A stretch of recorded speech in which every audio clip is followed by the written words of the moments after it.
Hello, everybody, and welcome once again to 3Y TV. And tonight, we're at Monza. We're at the Oval in Monza for the Lemons of Love 300K. And it's going to be a wild one here tonight. And I'm Mike Goodman, joining me here tonight again. As per usual, glad to see him still being back. It excites me every time you're in the booth here, Matthew. And, of course, Carlos behind the scenes. Always love there. But, Matthew, tonight we got two halves, 35 laps apiece, and you're kind of getting a view of this track right now. You know, those watching at home. But to make it even more chaotic, a 30-car invert here tonight. Matt, what do we expect here tonight? This track is so cool. I mean, it's ridiculous. It was picked for chaos. It's like if you took that main racing line of Darlington, quadrupled its width, and then made the track twice as long in terms of distance. This is ridiculous, and it's going to be super exciting. I have never driven anything like this. I know you see those red and white arrow barriers. Driving through those is pretty much a one-way passage to nailing yourself into the wall, so I think we might see some guys get shoved out and blocked. We could see some calamity with hitting walls. They're going to be going at insane speeds in the corners and exiting the corners thanks to that banking. I mean, it's probably going to be some of the most intense, action-packed, and high-speed racing that we're going to see all season long, and honestly, probably ever in OSCA. Everything is going to be moving incredibly fast. Yeah, and you see just there, Carpenter. There, and on the other end, too. I've never. Late last night, I ended up making a lap or two around this track because I just wanted to get a feel for what this track was like. Because I've ran the road course, never ran this oval, and I was telling these guys with those little foam barriers that Carlos just pointed out, they have some going into turn number one, and I was just kind of farting around, just tapping. See that wall right there? Right there. Yep, right there. Steel wall. I've seen guys get nailed on that thing. That's what I hit. I was farting around trying to hit those, and I think Neil Rutt's gonna. Seen some pretty horrific stuff already.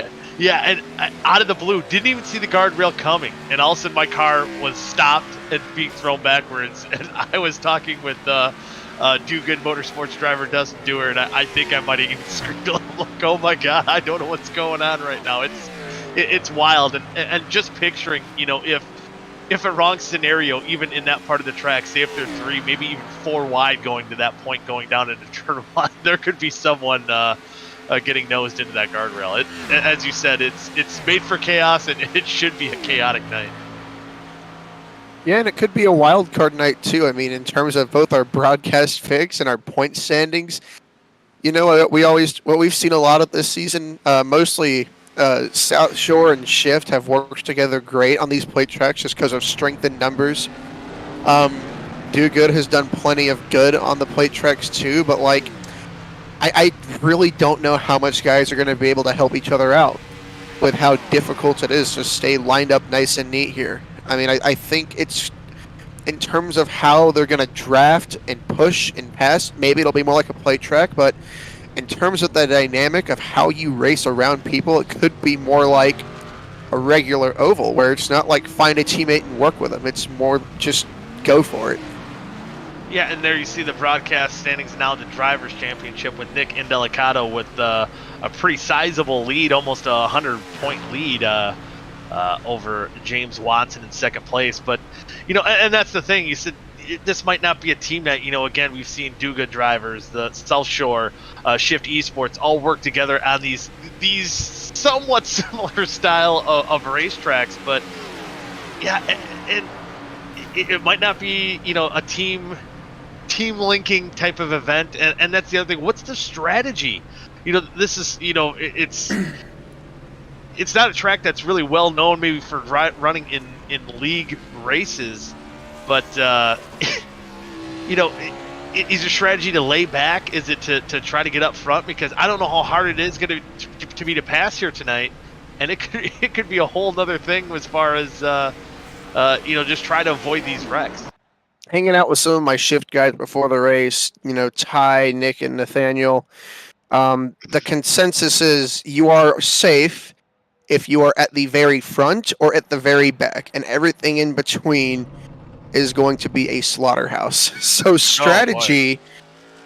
I mean, it's hard because if everybody says they want to be running up front, and you have 15 guys front running, well, most of them aren't even front running, and everybody's trying to front run. And if you have a bunch of guys say, "I want to be at the back," they start to make up the backfield.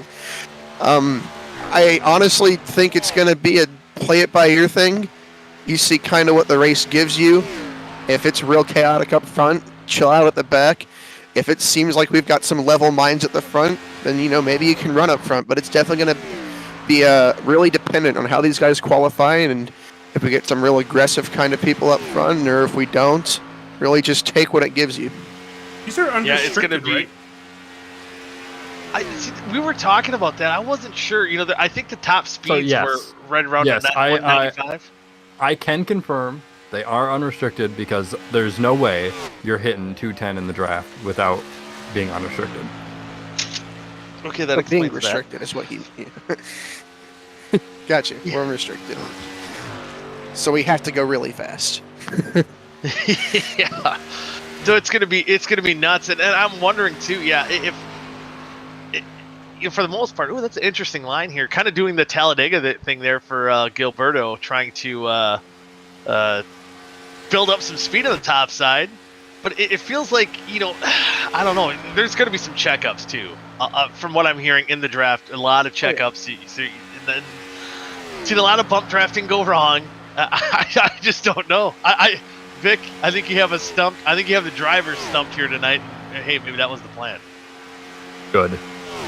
I mean, this is typically a fun track. People usually do hosteds here and just go, "Oh, let's go screw around on Monza Oval." You don't do points races here, but I guess we do. OSCA's different, right? Yeah, and if this isn't chaos, we're doing a figure eight next season. Uh-oh. Figure eight better smash some stuff up. Yeah. So if you feel like you're gonna finish, towards the back half of the field, you might as well take one for the team. Unless, hey, maybe someone wants to run the Irwindale figure eight. Kynan Jones wants season. to. You know what? I would say that makes a lot of sense. Kynan, I think Kynan's he's on my side of Team Chaos. I can attest to that. But right now on the pole, Dustin Dewar with a 49 flat. Oh, now nope. Dave Carpenter. So maybe when I was testing last night, I figured some things tricked the motor there a little bit. Hey V, and I'm also kind of thinking here about my picks. This is after tonight. We will be at our halfway point in the season, I believe, is decided. And this is the second half next week. I am picking a name from a hat. That's what that's what we're talking about before the broadcast, before we went on air. You might as well put your hand, put all these drivers' names into a bucket or a hat and draw one. I think it could be that wild here tonight. I'm definitely not picking guys who run top 5 every single week. I'm definitely gonna pick guys who. I mean, let's face it. Oh, I think Nick's dead. I'm not picking him tonight, so. Let's face it, not everybody is as fast as everybody in the top 5 in points, right? I'm going to pick guys whose whole path to success is doing crazy things, shaking it up, taking some bold strategy, and maybe some guys we don't see often, or some guys who have bad luck. Is it guys who have bad luck? And I was also wondering, do you look at guys who maybe in this type of race might be a little bit more timid going into tonight's race and just trying to play it safe? I can think of a couple already. Is someone asking for a camera working thing? I hear that. No, Seth Rawls asked if his camera's working. Yeah, you know what? I can confirm for Seth. We can actually do it live. We'll do it live. Yeah, there's that boy. Wave to the camera. There he is. Wave to the camera, Seth. Hope he's got the broadcast up so he can. Is that a goofy hat? That's a goofy hat. That is a goofy hat. What a goof. Yeah. I was going to ask if we could get his prediction for tonight's race, and I was wondering if he's going to do the Clover Lane thing from, was it Rocky 3, Rocky 4? Looks like Dave Carpenter has won the pole. Ooh, yeah, on the pole. How about that Do Good Motorsports up in first? third and fourth on the board, and Braxton DeWeese kind of breaking that up with S2 Racing in. Okay, how about we just do some picks? And I Yeah. get to pick first because Yeah. I suck. Because I suck. You're blatantly honest about it. Well, I mean, that's how you got to go about life. You got to be honest with it. Yeah. I'm gonna go with the newest entry in the field. I'm gonna go with the 66. He's mid-pack, and I think that's where the good picks are gonna be. You son of a. Carlos, you're up next. I'm gonna pick the driver that is not first, not second, not third, not fourth, I hate you so not much. fifth, not sixth, Okay. not seventh, Okay. not eighth, Uh-huh. not ninth, Yeah. or even 10th. I'm choosing a driver that's starting this race dead last, the number 54 for Sheet Coles. That was something. So next up would be Dallas. He's currently out with his girlfriend, so I hope she's having a great time doing that. Hubba. Yeah. Great Hopefully it ends exactly how he'd expect. A happy it to, ending? but- oh, I hope so for him. But for him, I'm gonna pick the 21. All right. Thomas Capuano. All right, so I believe I am up next, and man, it's smelling good in my room for some reason. Well, that reason might be because of the number 13, Adam Peeler. That's who I'm going. You're picking him too. Yeah. I'm sorry. I don't know if that was clear enough. All right then. All right. You know what? I haven't actually picked this guy yet this season, and he is starting fourth today. I like Jordan Tarble. I think he's going to come out of here with a good finish. Oh, heck yeah. With that, we'll go through the drivers' lineups. Love the picks here tonight. And Actually, before you guys go through driver lineups, there is going to be some EOLs, so just keep that in mind. All right, go. We'll go through the official grid, but yeah, of course, the names or the drivers might change on the order when we show them on screen. But again, on the pole being scored with the pole is the number 71 car of David Carpenter for Do Good Motorsports. Perfect race from the Lemons of Love, 300K. And he's out of Lance Harbor, New Jersey. And starting alongside of him in the number 20 S2 Racing Team Ford out of Miamisburg, Ohio, it's Braxton DeWeese. On row number 2 now, starting in the third position, driving the number 32 Do Good Motorsports Chevrolet from Medford, Wisconsin, it's Dustin Dewar. To his outside is his teammate, and my pick in the number 39 Do Good Motorsports Chevrolet from Thomasville, North Carolina, Jordan Tarble. And starting on the inside of road number 3 is the number 9 of David Westergreen. He's running out of South Shore Racing, and he's from Schaumburg, Illinois. I think I'm still hearing the Rocket Man. A little crazy. But starting alongside him is the number 87 of Darren Staff for RK Motorsports, and he's out of Intergrove Heights, Minnesota. Starting in the 7th position in the number 99 S2 Racing Team Ford from Erlanger, Kentucky, filling in for Gilberto Javier Gomera, Kian Raleigh in the Miss Goodies machine. To his outside in the number 6 Me Fine RK Motorsports Chevrolet from Princeton, North Carolina, it is Zach Evans. I think being credited with 9th but has been given an EOL is the number 95 of DJ Weeks. He's running out of South Shore Racing, and he's from Virginia Beach, Virginia. And alongside him, making his OSCA Series debut in the number 83 Holotype Watson Racing Chevrolet from Hoboken, New Jersey, it's Daniel Miglin. Did you already get Seth Rawls? No. No, I was just saying I could still hear him in the background. Okay, I heard Rawls, and I heard. Yeah. All right then. All right. Yeah. Oh, Sorry. Next up in the number 25 Shift Esports Ford Mustang from Peabody, Massachusetts, it's Seth Rawls. To hit the Rocket Man Rawls, excuse me. To his outside in the number 43 Holotype Watson Racing Chevrolet from Fairfield, California, second place point man James Watson.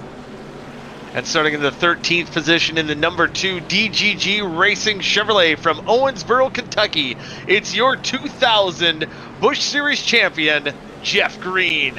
And alongside him in the number 35 Weekend Woodsman Racing Chevrolet from Keneut, I'm still never going to get that right, Ohio, Timothy Oscar Daddy Conrad. Next up, the number 66, DGG Racing Chevrolet from Union Beach, New Jersey. It's Neil Rutt III. Alongside him, in the number 91, South Shore Racing Chevrolet from South St. Paul, Minnesota, it's Cooper Johnson. And starting in the 17th position in the number 55 Holotype Watson Racing Chevrolet from Hoyts Lake, Minnesota, it's Kyle Carlson filling in for Rhett Nichols tonight. And alongside him in the 18th position is the number 52 RK Motorsports Chevrolet from Santee, California. It's Justin Tom Nook Cole. Next up, we've got the number 4 of Nick Indelicato driving his Shift Esports Ford Mustang from Syracuse, New York. You skipped ahead of row here. Did I? I thought you just had Justin Cole. Yeah, Ty McIntosh is next. Oh, Ty McIntosh is next. Okay. I don't have my usual stuff. I'm kind of winging it here. Okay. I'm going backwards. In the number 10 Shift Esports Ford Mustang from Asheville, North Carolina, starting one position behind the one I just announced in the blue hat. Probably going to use some bad words tonight. It is Ty Potty Mouth McIntosh. Ty needs to angle his camera down. Thank you, Ty. He does. Oh, too low. Okay. Too low. Back up, man. Come on. I do believe you did miss the number 21 from Do Good Motorsports Chevrolet from Hallbrook, New York, is Thomas Capuano. But on the inside of row number 11 in the number 98 Holotype Watson Racing Chevrolet out of Phoenix, Arizona, it's Victor Aldrich. And alongside him in the number 4 Shift Esports Ford from Syracuse, New York, it's Nick Indelicato. All right, now we've got a minor problem here at this point. Okay. I don't have anybody further. Okay, I've got the guys here in the top 20. We'll get these guys. I'll hammer these guys out here. You got it. All right, it's starting 23rd in the number 73 Nurse Aviator Racing Toyota from Blackwater, Queensland, Australia. It's Kynan Landshark Jones.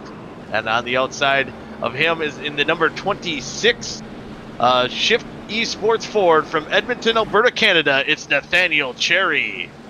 Starting on the inside of row number 13 in the number 14 Weekend Woodsman Racing Chevrolet from Cheyenne, Wyoming, it's Alex Kenton. And alongside him in the number 96 South Shore Racing Chevrolet out of South Bend, Indiana, it's Adam Tepe. And starting in the 27th position out of the Nurse Aviator Racing Stable from Spartansburg, South Carolina, it is Adam Peeler. And alongside him is the number 5 of Cody McLean for Weekends Woodsman.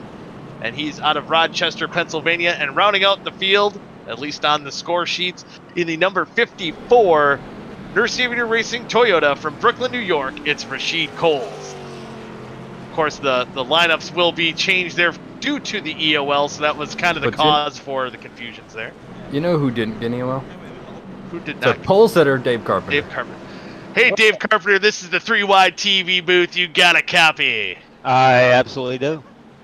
So, man, this is the Lemons of Love 300K. You got on the pole, man. That's got to feel pretty awesome.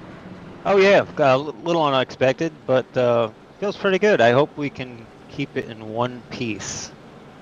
Well, just a note, if you do win this race with that motor, you might want to hit the guardrail going into one after you cross the start-finish line. Just to let you know. Take it from the T-motor. Yes, absolutely. Yeah, those T-motor talking, not broadcaster talking there.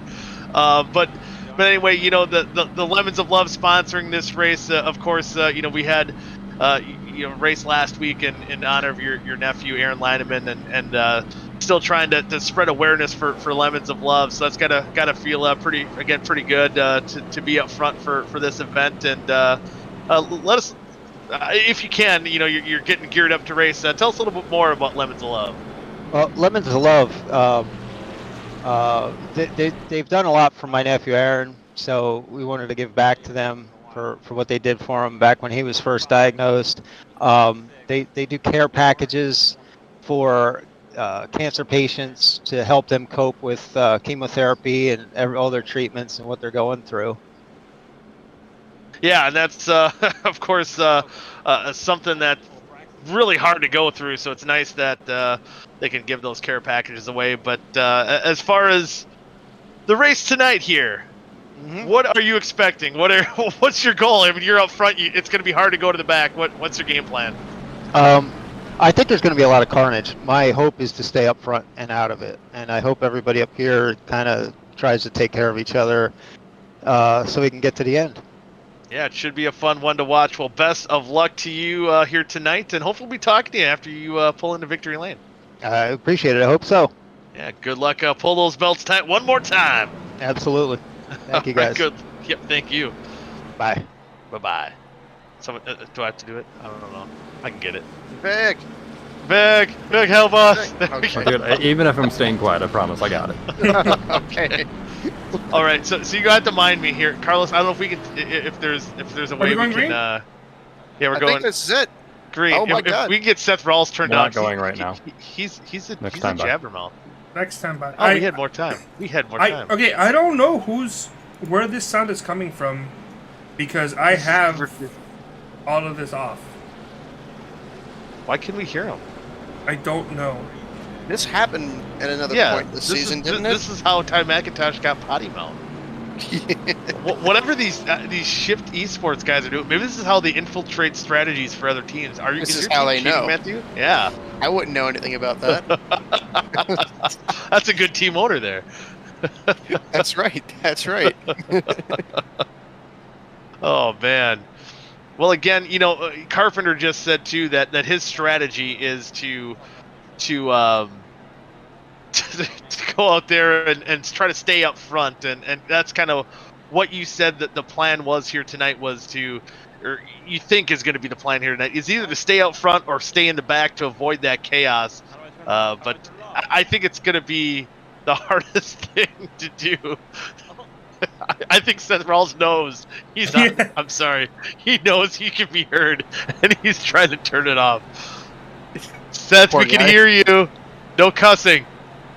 Good things only. Yeah. Yeah, Seth, it's now your responsibility. Yeah. Is it? Ask him if it's the webcam. I don't think it is, but ask him if he set up an audio source on the webcam. Yeah, I think you can do that. Yeah, that's probably what's going on here. Well, then he needs to be parked. Yeah, park him. Park him, Vic. Seth, I'm last certainly not chance. gonna for Sid. He might be better off. Save him a race car. We are going green this time, guys. We're going to go green this time, but we'll see if Seth Rawls is a big of potty mouth as... okay. Oh, no, he was Thank promised. He was already told to no cussing. No cussing. I don't think they can hear the broadcast, can they? No, we could. Oh, you can. Okay. All right. Under So caution, now you they're could. trying to Under be out in race the open. speeds, you probably can. I'll probably, yeah. All right, but we're going to get ready to go underway. The first half, 35 laps. Top 30 will invert after half number 1. We're about to get underway. Enjoy the chaos here tonight. And I don't even know where the Geico restart zone would be here. Green flag is out. We are underway. Carpenter and Deweese leading them to the green flag. And we're off. Getting turn 1 so far is so good. Can't imagine anyone's going to be too aggressive here. I know the priority is going to be. Oh my God! That took no time at all. There goes the field. Rolls around. And I think again the top 4 cars were able to get through. Oh man, was that James Watson and Cody Watson? McLean. I know Tarble had a big piece in that. Oh my goodness! I think Rashid Coles is stuck. Oh my goodness! His tires are off the ground. He's able to get out. Okay.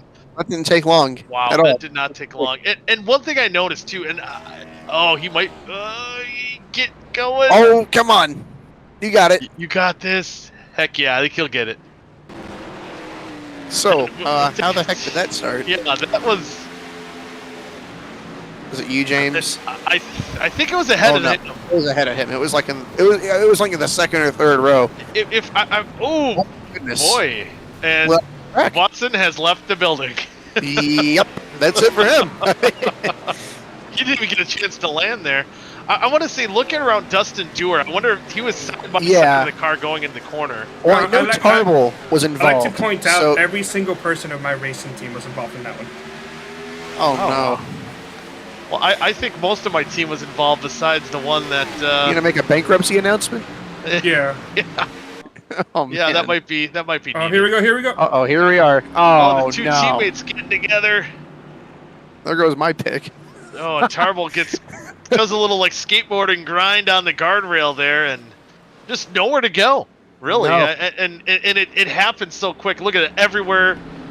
Is Cooper Johnson? Ooh.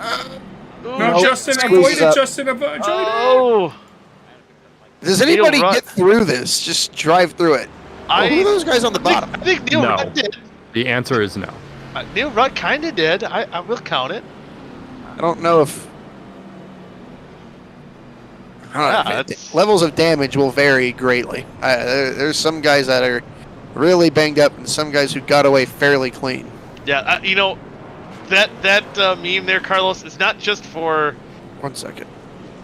your team owner standpoint. I think that's for every team owner, not just us in here in the booth, but I think across OSCA completely. If we had to put a dollar amount on that wreck, it was maybe $1 billion wreck there. So this was my race pick, the guy who started last. Okay. Man. Oh, does my guy get through a Peeler? Peeler's an 8th now. Oh, too much brake. No I don't think damage. he hit it. No, didn't hit anything. Well, he did run into somebody in the beginning of that. He got beached for a while, but Got beached. Yeah, he should be all right. so. I think we have 8 cars left that didn't come down pit road. From Peeler on up, I think we got 10 Peeler, cars Aldridge, did not go Conrad. down pit road. Oh, 10 cars. Okay, so DJ Weeks on up. I believe at least got into the wreck Seth wants to know if minorly it's enough. What's that? Seth wants to know if the audio issue was fixed. I'm not hearing him, so. I'm not hearing him now. Okay, probably. I think we're good. So he can be a potty mouth again. So that's good news for Seth. And I don't know if Seth's still running, but I gotta ask Vic too. Was that kind of the chaos you were expecting going into I tonight? expected him to make it to turn 3 at least. Jeez. Oh well, come on, I man. expected this. I expected this crash in half too. Dang it. Are you not entertained? You picked the track, and you said they better smash some stuff up. Yeah, they were I like, said carnage. I didn't say anything about crashing. I wanted people to go Carnage? too wide and be absolute chaos and carnage. I mean, like, it doesn't have What is to your be a wreck definition fest. of the word carnage? yeah. I don't know. Not 'Cause- wadding them up at the start. Well, that They is. didn't start. They were like almost in the middle of turn 2. They made it about 12 seconds. That's not bad. Not bad. They almost got into. They just put it in 4th gear. So I mean, we were in high gear. I don't even know. But, anyway, so Braxton DeWeese is your leader. Carpenter has fallen down to the 2nd position. David Westergreen, I believe that wreck started ahead of him. Just ahead of him. He was able Just to ahead of him, so he was able to get through. So he was kind of the first guy to dodge that wreck. Neil Rutt did an amazing job too. He might have made some really minor contact, but able to mostly get through there. I was looking at my pick, Adam Peeler, in the 8th spot. I think he has some rear end damage. I'm not sure, but some of these cars don't look to be too bad that are kind of behind that 10th on back. So there's some guys that might still be able to be competitive in this field, but of course there's going to be a big chunk of them that their nights might already be over. Yeah, I usually I'd be able to just go check a Jordan Tarble update on my own. I'm not seeing a whole lot of promising things out here on the racetrack. I don't even have iRacing on the computer that I'm on right now, so I'm relying on Carlos's share screen here. My information will be limited. I don't see Tarble on track, though. I'm not feeling too good. He's on pit road. Looks pretty smashed up. I believe Dustin Dewar is back out on track. A little beat of a car. Of course, James Watson, I believe the other car, is still down pit road as well, along with Nick Indelicato and Ty McIntosh. And if Indelicato, too, if his car is... I'm trying to see if I can look at the shape his car is in. The only problem is, if Nick Indelicato has damage, it doesn't matter all that much at this point, because James Watson is 2nd in points, and James Watson, he took the Rocket Man moniker from Seth Rawls there for a second. Yeah, I mean, he flew out of the stratosphere. I mean, he went around the world and he landed in pit lane. Mm-hmm. Yeah. Unfortunately, that's all the progress he made, especially as far as point standings are concerned. Whatever happens to Nick Indelicato, at least in this first half, that points lead at the very least is not going to change. Yeah, it's going to So lose who by was till- third in points? Is it Cooper? I don't remember. So it might tighten up, but we are about to get ready to restart here on lap number. We're coming to lap number 5. Braxton DeWeese will start on the pole. We'll see if we can get through corner number 1 and get some green flag action here going. I Pace believe. truck dives off. You think you will? You think we will? Maybe. Here, I don't know. Here we go. We're about to find out.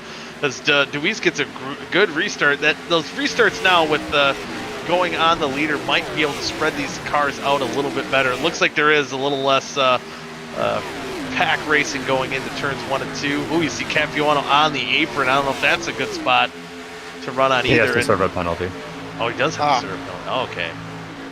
And that's the other thing too. I was kind of farting around with it when I did some test laps here as well, trying to go on the bottom and see if your car will stick. And if you go full throttle, it will not. So if anyone goes down there and tries to make a move, Oh boy, it's going to end in that cartridge. And we have a caution. Caution on the track.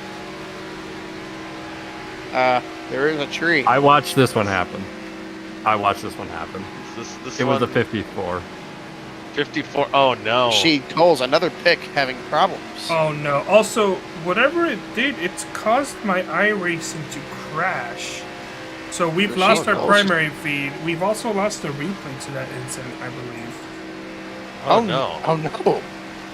Vic, can you describe what happened out there on the racetrack? Can we get a Yeah, he went play-by-play? into turn 3, and there was a guardrail there in front of him. Oh, He was trying to pass, I believe, Tom. Oh, I would have loved to have and seen he that. went nose first into the guardrail. Ooh. It was not pretty. So that's probably a. Hey, here we go. Here we are. Oh, here we go. Carlos found it for us. Yeah, this is bad news bears here. And here we go. Oh, Oh my goodness oh, gracious. That and is he- exactly what we were worried His about. car disintegrated. There's Did nothing you know there's left. a wall there? That was pretty. That was. Oh, did Zach Evans get through that one? He's He on got pit road knocked. now. He got hit after hitting that wall. Was that Zach Yeah. Evans that hit him? Yeah, that was. I think Zach Evans that he came back into. So Zach Evans is now down pit road, and to kind of a visual for what I did last night and practice, it was virtually the same thing Rashid Coles did. So there's not a lot of visuals as far as you on track to see those guardrails. So if you are not exactly pointed in the right direction when you get in those guardrails, it's going to be chaos. As Rashid Coles unfortunately found out. We're seeing more cars go down pit lane here. I believe there you see Kolb and Dewar getting their laps back. They were scored 1 lap down. So that will put You know what we should do? 24 cars in the lead lap in the What meantime. should we do, Vic? You know what we should do? We should get a word with Rashid Coles. I don't know that we're ever going to get this chance again, so we'll put Raw up. Yeah, so Raw, about that wreck, you want to talk about it? Not particularly.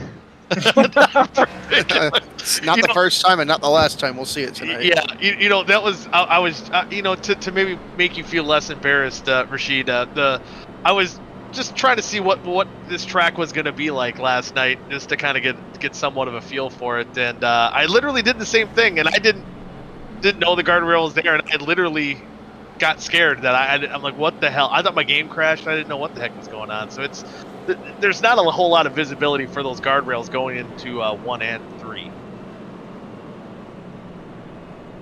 Rashid. Oh, is that a question? I mean, I'm just trying to make you feel better. Do you want to talk about it now? Maybe not. No, I'm pretty introverted, but appreciate you. Oh no problem. You want me to play you back down there? I'll play you back down there. I love you, buddy. Do whatever you like. Appreciate I you. love you, buddy. Hey, thanks for What joining channel us, were you man. in? Were you in Weekend Woodsmen? Yes. That was Rashid Coles. All right. So, Man yeah. of many words. Yeah, he was Like Kimi sometimes- Räikkönen. Yeah, right. It's our Iceman. Yeah, man, oh man, but yeah, just kind of a wild moment, but still for him too. Just kind of looking. I think only 29 cars started, so we're getting a full field invert, huh? Damn. What's the invert? 20? 30. 30? Oh, I forgot. Full Nick field. did say we were doing that. Yeah, Full that's field, a whole full field field invert. Yeah, so he'll get a good starting position once we get back going. I believe a couple cars back on track, I think, is Indelicato and Ty McIntosh make their Lots of return. laps down. 4 laps down, which, we're on lap 7 at 35. And again, with the OSCA rules, if you're on track and not the cause of an accident, you get 1 lap back. So 4 cautions. It could be That's not out of the again. Yeah, not out of the question at all. And it would be so Nick Indelicato of him to be 26th, 4 laps down, to come back and finish like 9th. Yeah, that's one thing he does good at. I've seen it multiple times. I think more so than the tire saving, than the winning the races. I think usually it's. I think Richmond last season in our chase offs, if Richmond was one of those races, I think he got taken out really early. Yeah, yep, in the race, had a lot of damage, and somehow wound up finishing 4th. And it was just like he was like 2 laps down. How did that happen? Finding his way up there. Yeah, it's almost like Kevin Harvick or Jimmy Johnson. I know had luck like that too, where you're thinking, man, the King's finally going to get dethroned, and all of a sudden, He's next back. thing you know, he's lurking. He's not fully blasting out of the cake, and he's like, hey, I'm in the lead, but yeah, he'll be getting a solid top 5 here. So not out of the realm of possibilities for sure. But looking at our timing over there, I think there are 19 cars in this bunch here. It looks like 20th, 21st, and 22nd, based on watching those times, are kind of making their way up towards the field. And after 22nd, I don't really know who's still in this race. Yeah, I you know what? It could be one of these wreck cars that wins. Might not be done wrecking, man. The guy who's winning the guy who wins this thing probably there's a chance they're not even in the top 15. Yeah, I mean, Watson could come back, and Watson is back on track, by the way. He's 6 laps down, 28th position, so he's not even dead last right now. So I mean, with Nick Indelicato out there still wounded, he's got to hope he can get back on the lead lap and get everything he can.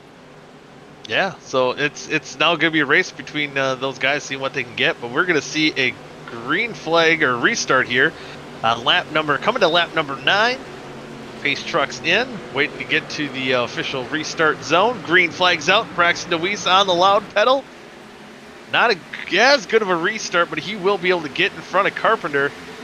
Now 2 teammates again, at least running for sister teams, between Neil Rutt and Dave Carpenter.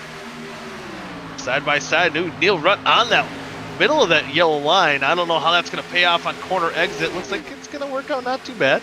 Maybe for now they can run that, and that's a good thing. It's a good thing they can go through 1 and 2 full bore trying to get up to speed, because I mean, if you had guys trying to lip, you're going to have guys get stuck down there the whole time. But fortunately they can make it, and that's another huge advantage, to be able to get that restart jump. I mean, not having to worry about anybody on your inside getting tight or having to give anybody room, run over you want. That can be said for all racetracks, of course, but I feel like this one's just a little bit more prevalent. Yeah, it's yeah. I mean, I just still don't know what to expect. As what happened to Braxton DeWeese? Braxton DeWeese falls off, and now Neil Rutt pushes David Westergreen to the lead. DeWeese, he might be having some blinking issues, I think, so maybe he lost the draft with that a little bit. He hit the wall Maybe. On turn 2 of the last lap. Okay. Oh, he didn't even see thank that. you. Yeah, missed that. So now the interesting thing here too, to keep a note, we did have a couple benefits of a couple cautions, as we do know, but I was kind of talking to Carpenter, our pole sitter, before the race, just kind of trying to see if we can get a guesstimated fuel run, and he thought maybe around 18 to 19 laps, depending on the draft. So with these cautions too, that's going to play a different factor into this as well. So I'm sure if we see another caution, we might see more guys dive down pit road to see if they can make it, depending on how many laps they do run. But definitely feel a big wreck. Oh, Braxton DeWeese is around. Oh man, and I believe Kenton's involved. Peeler might be involved in it. Kynan Jones. Man, I don't know if it's related. Cole? Are they hitting some kind of jump going into turn 1? Yes. Bump and Yes, they're they getting air? It's bumpy. It is bumpy as heck. I wonder if that had to do with it, because 1 second they were going in, and the next second somebody was shooting across the racetrack. I don't know who it was. 35. Oh, Conrad into DeWeese. Oh, Kynan Jones to go. How did this start? Did he just get out of shape? It looks his car just shot up, and his track is really bumpy too. So I don't know if that had any. Oh, he got loose, got out of shape, and man, when Peeler got into him. Oh, Peeler gets in the outside guardrail. He gets down in the grass as well. Was it the 25 or 26 that probably should be in the garage area right now? I think it might have been Nathaniel Cherry. Oh boy. He almost gets through it. He gets ping-ponged around. Could be worse. Could be worse. I mean, comparatively to everyone else, probably not too bad. I think Nathaniel Cherry might have gotten through by the... I don't know what it looked like for sure. Could have been an interesting view. Yeah, there's a bump there. Kynan Jones revved up as he entered turns 1. Oh boy. Oh wow. Oh man. I think he did. Man, oh man. So another caution here. Caution number 3 here in half number 1. And yeah, nowhere for Peeler to go. And Peeler, for how much he bounced around, I'm surprised he did not get more damage in that wreck as well. You see Neil Rutt, he had smooth sailing here. Yeah, I think. If we, no. Replay's done. We'll go back. No, we'll go back. Okay, we'll go back. I wanted to see how Cove got. I know he got into a little bit. I'm trying to find him. I think I want a Nathaniel Cherry can. All right, we'll pull him up. No, Cole just checked up. He's good. Cole just checked up. Yeah, he's good. Good. Finally, some good news for Carlos here. Yeah. I think this guy barely missed it. This might be a little action-packed. He might have gotten touched a little. And he's right behind these guys, too. Man. When you see this happening, where the heck do you even go? Oh, boy. It happened twice. Rawls too, got right ahead of him. Didn't have easy sailing either. But had a couple of other guys behind them get through it pretty good, too. Yeah. Wow. It's such a narrow... You can hear Rawls back off the throttle before even getting into that little arc down into turn 1. So these drivers are aware of that bump and how loose it'll make you. Yeah, wow. Like if you're on the gas and when the car hits back the ground again, if you're not, it's going to get upset. Like the tires are going to spin when they make contact with the ground again. Rawls and Cherry were both backing off before they even got into the corner. However, when we were on board with the 35 and Kynan, you could hear them over rev as they get into the corner, implying that they were still gassing it when the car lifted up in the air. Okay, yeah. So it must make the car definitely light. As you see there, Watson back on pit road, not getting a lap back, I assume. But McIntosh and Delicado getting a lap back. Is anybody else a lap down that could get a lap back? Nobody else is getting a lap back here. Nobody else getting a lap back. So they were not on the track at the right time to get one. Oh. Yeah, okay. So they have to be on track at the time of the caution. Got it. So 23 cars on the lead lap, yet Nick Delicado still scored, as you see, in 24th, 3 laps down, along with teammate Ty McIntosh. So not out of it yet. So only 3 more cautions. And I think 3 cautions is definitely doable. Definitely in the cards here. Doable isn't the word I should use for it, but it's doable. Yeah, it's plausible and definitely can happen here. So, I mean, now we're probably down. I see Tim Conrad, after getting in that contact, he's still in 5th position. So we got maybe the top 5 cars with no damage right now. Is he going to come fix it? I guess not. I guess not. He's got some kind of damage for sure. I think he's missing a rear bumper. We are 1 to green here. All right. Hey, man. Send it. Yeah, I mean, he's not much worse than most of the cars out there. I guess now, I'm still... Look at the time scoring. Braxton DeWeese on pit road did go a lap down, so 22 cars now on the lead lap. Yeah, I imagine there's pretty severe damage to that Braxton DeWeese machine. And you know, Braxton DeWeese, he restarted in 1st place in this race twice and fell back to 4th, and that's all it took. I mean, you are not safe. There is nowhere to run here. You know, and I think there's... You know, second half might be, maybe more chaotic, maybe less chaotic as well. Just maybe getting the feel for how these cars handle in a pack. I think we're still kind of working this out. And maybe not a lot of lessons now with only 5 cars that are potentially don't have any damage on them. So I guess take that for whatever that means. So we're gonna get a restart here coming to 21 laps to go. And we got David Westergreen up front to again, these flat out, restrictor plate super speedway style of racing is normally his bread and butter. And yeah, there he is again. Sure, you'd have his teammates up here if it wasn't a track that induced carnage. Yeah, I don't even know. I think his nearest teammate, if I'm looking correctly, in 16th, DJ Weeks, or 15th or 16th. Oh, where's Cooper? Is Cooper Johnson not even that far up? He's 21st right now. Cooper Johnson's got some severe damage if he's that far back. Yeah. We can see the pace truck dive down pit road. On our restart after our 4th caution here of the night. Here we go again. Green flag out. Ooh, Rutt might even look like he spun the tires there a little bit. He's going to be able to tuck down behind the 9 car of David Westergreen. Single file out. Watch out for that bump. Yeah. So far, so good. And so what's going to be scary is when they come around and cut into the speed. They had to get up to speed. It looks like some of these. I'm surprised some of these guys with the damage. Caution. Oh, Victor Aldrich. Well, I think that might be the only car around. Yeah, he's spinning like a top. And I don't know if he was missing that spoiler before, but if he was, that car probably wasn't handling that good. He's gonna reset. He's stuck on the grass there. Fans are enjoying it. Fans are liking what they are seeing. Sunny day. That's Great weather. weird. The replay is not working here. Oh, there we go. Oh So boy! we missed what the what happened here is he blinked. He blinked Oh. I had the same issue, but yeah, that's what happened.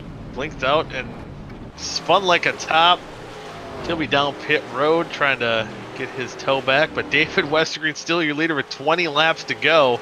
And I guess hey, we get another opportunity for some of these cars to get their damage fixed. Get another restart. Yeah, get some laps back.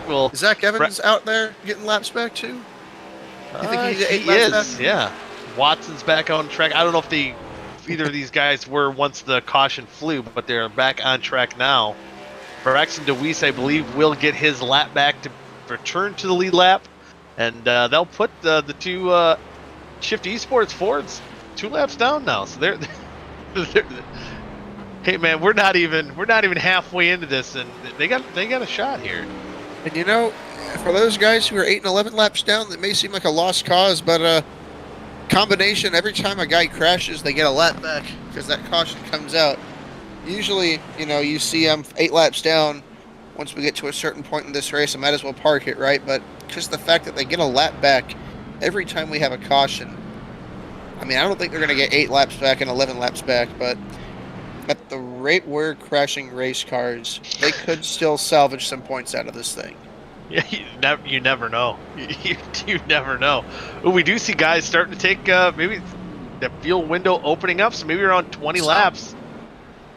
I think Neil Rutt, Dave Carpenter, Kyle Carlson, Daniel McGlynn, Thomas Capuano staying out on the racetrack. I believe also Adam Tepe and Jeff Green. Some of these guys have been down pit road before dealing with damage and whatnot there. But I believe, as far as Neil Rutt and Carpenter are concerned, for sure have not yet been down pit road. So, maybe waiting for that caution to open up. Maybe now you're still in that, you still might be in that bubble where you might have to save a little bit. If we go green the rest of the way. Really? Wow, that's optimistic. Yeah. I'm genuinely wondering, do you think it's possible? I don't know if they've been thinking this way or been doing this, but theoretically, do you think it might be possible to save fuel so much under caution you can make it without pitting? Because, I mean, seriously, think about it. If we're just pacing all these laps, right? Definitely be able to make it. Sitting on the clutch. I don't know if they're doing that or if it's too late to start doing that, but I would not rule it out. It's got to be something that at least is on the mind, or maybe even got some intel from, especially for Neil Rutt, Dave Carpenter, guys like Green and Dewar who've been on pit road at least a few times. I think Dewar's on pit road now, but Jeff Green, he was on pit road earlier and said, well, man, at this rate, I'm going to be plenty good on fuel, or I only need to save maybe a lap or two or whatever. And he pitted, I believe, under our first caution right at the beginning of the race. So it could be something that's passed along, and they feel like they can, maybe with maybe 2 cautions can make it to the end. Never know. Interesting. That's it. I said, that's like the minimum they can have. That's what, I mean. Yeah, I'm sure potentially it's plausible there's more than 2 coming. Hey, Vic, do you know the record by chance for least cars to take the checkered flag in an OSCA race? Not off the top of my head. Hey, we got break it. I think you could probably figure it out in this first half. You could probably go watch all the OSCA races back by the time the first half ends. You think so? I don't think I'm going to go. I want to say the race at Daytona, I believe it was Chad Thornquist won a half, and I think it was him and Monticelli were the only 2 cars that crossed the start-finish line, at least under speed. I want to say Peter Short is on the chat right now saying one of his favorite tracks. He loves the Motley Dangerous guardrails. Peter, we've already had a did you forget there's wall there type of moment. Yep. Mm-hmm. I can guarantee you that won't be the last one. No, we even had I believe it was that Watson who flew over the guardrail and into outer space, and Watson was back out there circulating a minute ago. Speaking of him. Yeah, see, he's back. He was going down under this caution to go down pit road, and so there's some barriers to the left side of pit road. Oh no! Oh man! Oh man! He got another meatball. Oh no! So again, and kind of an important race too, as you were saying, an opportunity at least to stop the bleeding as far as in Delicado. I mean, although it's a huge points lead, it'd have been difficult to gain points tonight. But yeah, that certainly doesn't help. We can. We're doubled up. I was gonna say we could, just because of how horrible his race has gone, we could see what he thinks about it. But if we're about to go green, we can wait if you guys want to. We'll wait. We might be able to get him in a moment. I'm just curious. I just want to hear what he has to say. Like, how could you describe a race where you've had like 2 or 3 meatballs in like 12 laps? I think what's the record of meatballs a guy has in any race? So he might be up there. Anyway, I got 3 and I got 3 once in an elite race. No lie. I think he could still get one here. Yeah, I mean, Watson I think might be flirting with that. James, if you're listening, go out there and crash it again. Yeah. Break the record. You got it. Get the record. Do it. Pace trucks diving down pit road. Neil Rutt on the outside is scored your leader. And he's going to get a good jump over teammate and buddy, Dave Carpenter. Both those Aaron Leinemann Lemons of Love Chevrolets. Kind of cool seeing them run up front here. Behind them, McGlynn and Carlson trying to team up, catch those guys. We're getting back underway here. So far, so good. We see Kean on the bottom. I think Kean too. I see him back there. I haven't really seen that Miss Goodies car getting too many wrecks. It looks like his car is pretty clean. I think he can get up there and maybe contend for a win. I think on that initial accident, he kind of. I saw a pink race car. That was David Westergreen. That was David Westergreen. And the wall. Oh, he's flying around. Definitely was David Westergreen. And a caution. Ooh, I hear lots of cars hitting other cars. Yes. There is a pile of smoke. So Westergreen, a good run, gone bad.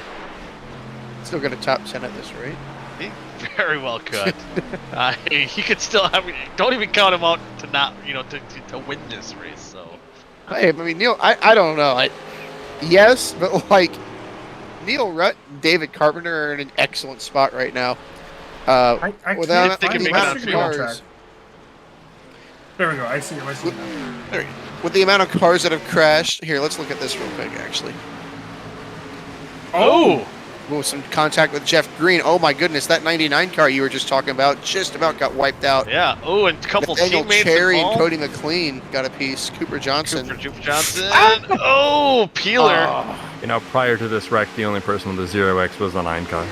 Oh, well, there that goes. What? Okay, what? It happened so quick. What happened? Did Jeff Green come up or did David Westergreen come down? Which Green was it? Or did they both hit a bump and just get together?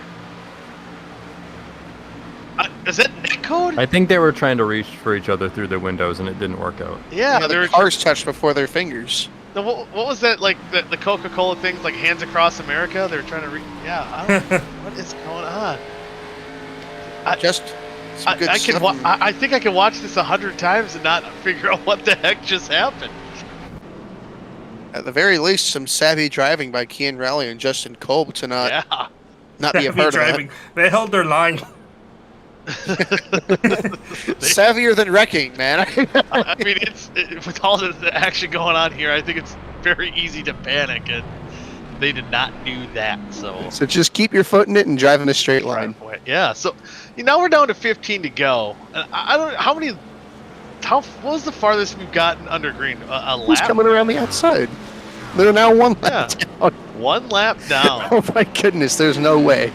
Yeah, there is. There is a way. It's happening. This oh is boy. Real, this is Who's real that? life.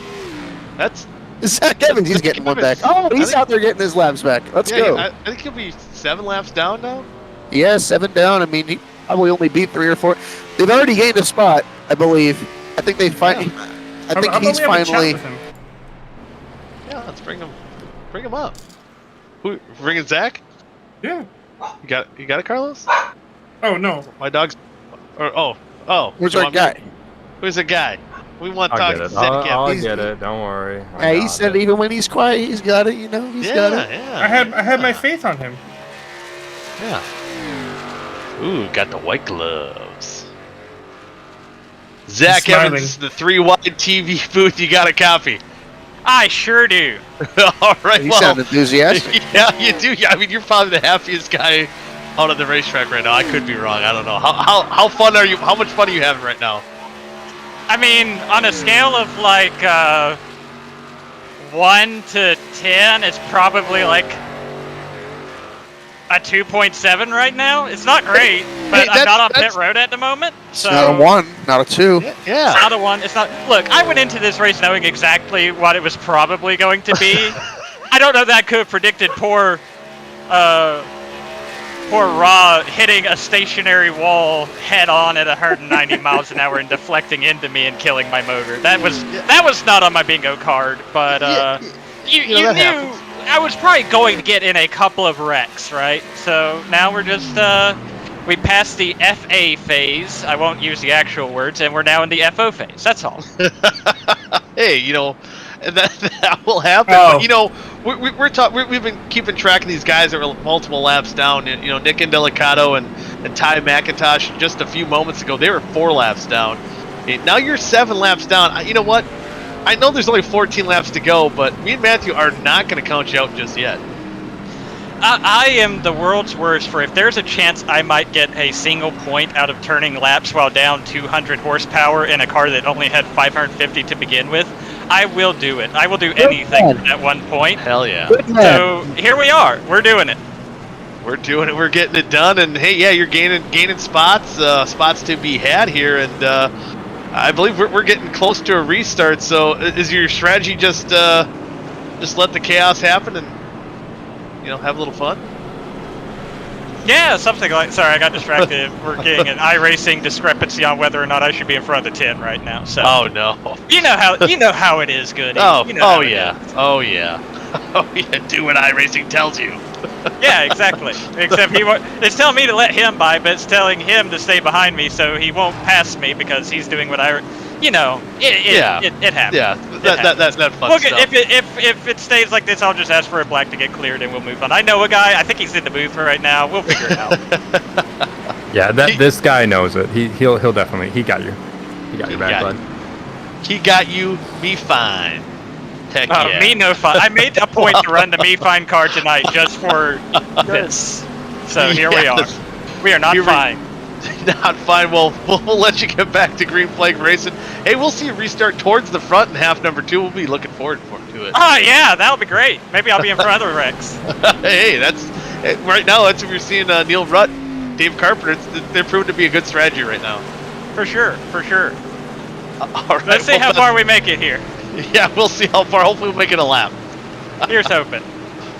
Here's to hope. All right, thanks, Zach. David Westergreen's in the infield care center. We might get to talk to him in the next 5 minutes. Yeah, so if Westergreen, if you're listening, just hold out 1 second. We'll get another caution. We'll get you in the booth. As Neil Rutt once again chooses that outside lane, gets the restart, pulls in front of the 71, and we'll hopefully see him dive down turn number 1. Okay, it's usually in the middle here where heck seems to happen. I don't know. We've had guys wreck on entry, and then that most recent wreck was honestly at the end of the backstretch. So it could happen anyway. It really can. It really can. And hopefully for these guys too, Carpenter and Neil Rutt. Oh, there we go. Oh Dewar's boy, in the Dustin wall. Dewar. There are a lot of cars behind that one. Yep. Oh Jeff man, Green Jeff around. Green, See Conrad. Tim Conrad. The 87. Nathaniel Darren Cherry Stapp. as well. Wow. Oh, man, and everyone else just park it. Just Well, let them by. What did we Guys, say I'm about straight up David not having a Westergreen good about time 30 right now. seconds ago? What's that, Carlos? I'm not having a good time. Not having a good time. I don't know if anyone is except for Vic.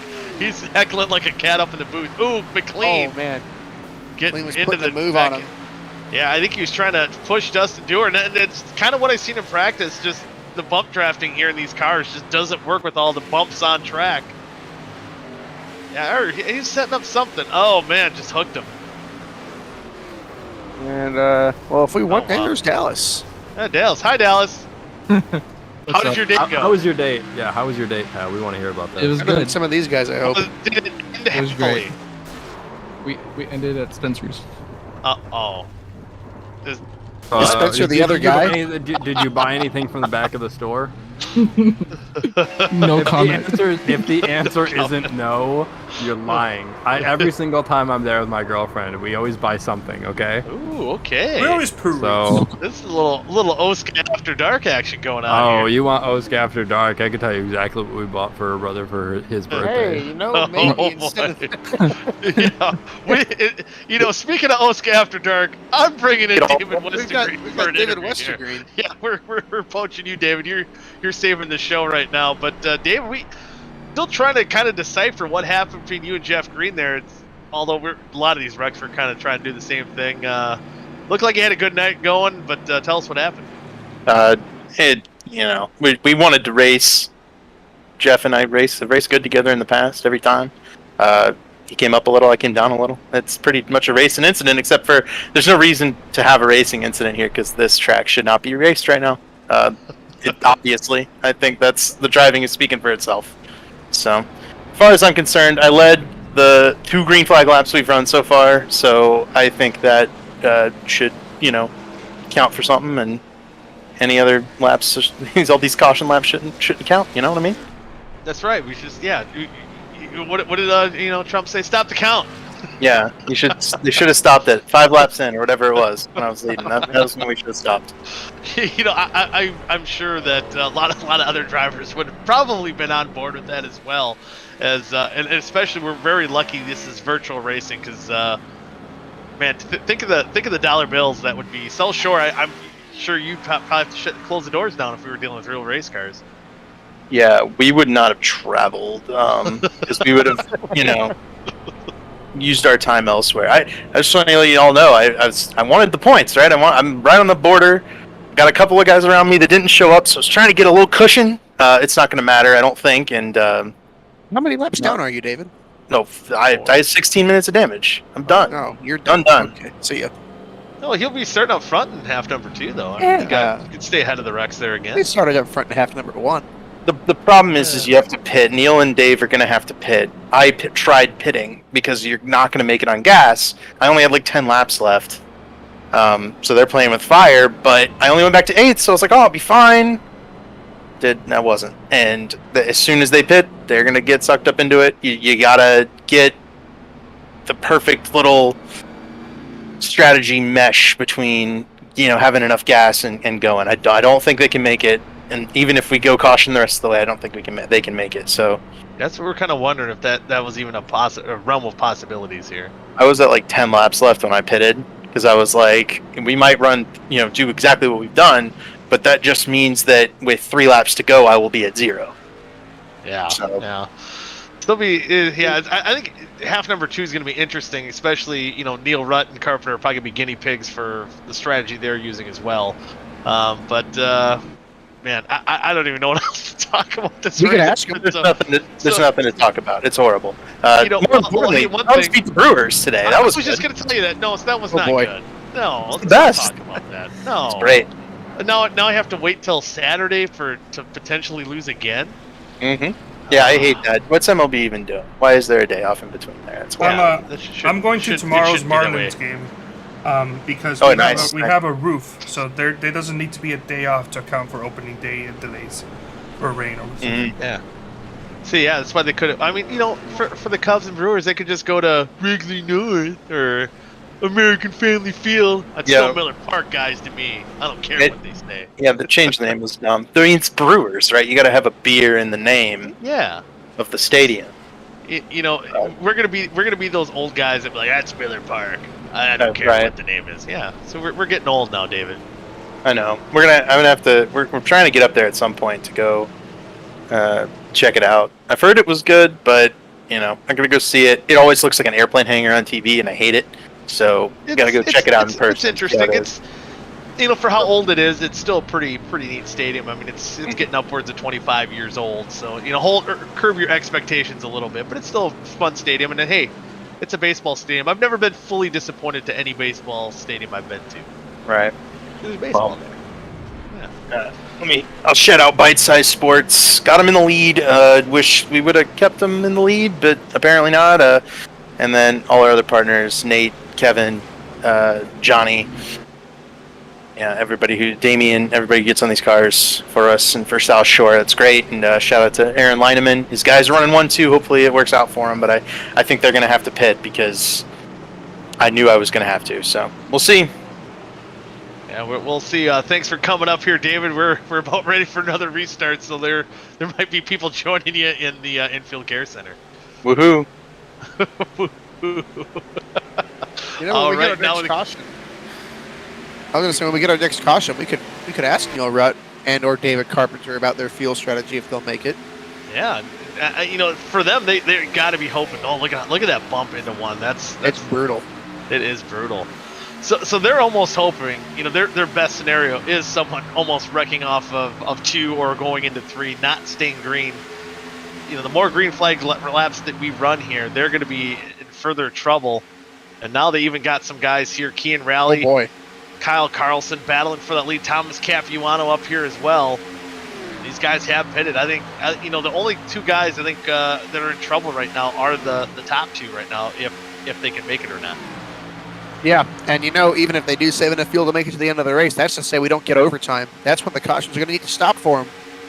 Yeah, that's going to be the worst scenario. And here comes Kean Raleigh on the outside. No help right now, so I'm wondering if Neil Rutt and maybe Carpenter are trying to save fuel and not going full slog.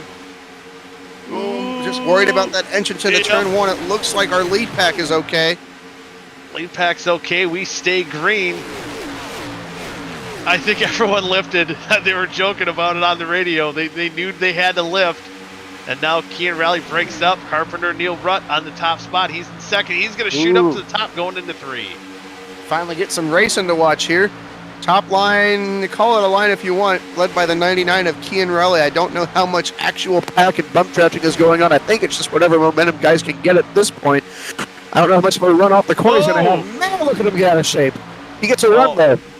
He gets a run. He's going to... Oh, Carpenter gets into Carlson. Oh, he better watch out. That guardrail's going to sneak up on you.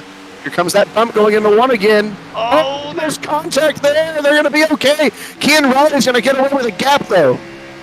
Kean Raleigh is sitting in the catbird seat, I think, right now. Plenty of fuel. He's got the clean air. And everyone behind him tries to hang on, try and still jockey for position. Just you can see in Cove's onboard camera here. Look at the bumps going down down the backstretch here. These things are unstable. I mean, they are fighting this thing through the corner. So look at Neil Rutt down there, just about losing control of his race car. He's able to hang on. And he's going to drop back in that 4th position again. It's going to be a matter of when are they going to have to comes pit. Justin Cole for the lead. Cole gets on the inside. He's going to Tom Nook his way into the lead, and he will lead this lap. Now with 6 laps to go, but side by side, and then the help is on the top side. And hey, we were talking about not having teammates up front. Look at this. Shift Esports, S2 Racing, to the lead. Seth Rawls, Rocket Man, he's up front, towards the front. I can't believe there's 2 cars on the same team still left in this race. That's right. What are the odds of this? And their sister teams, hardly.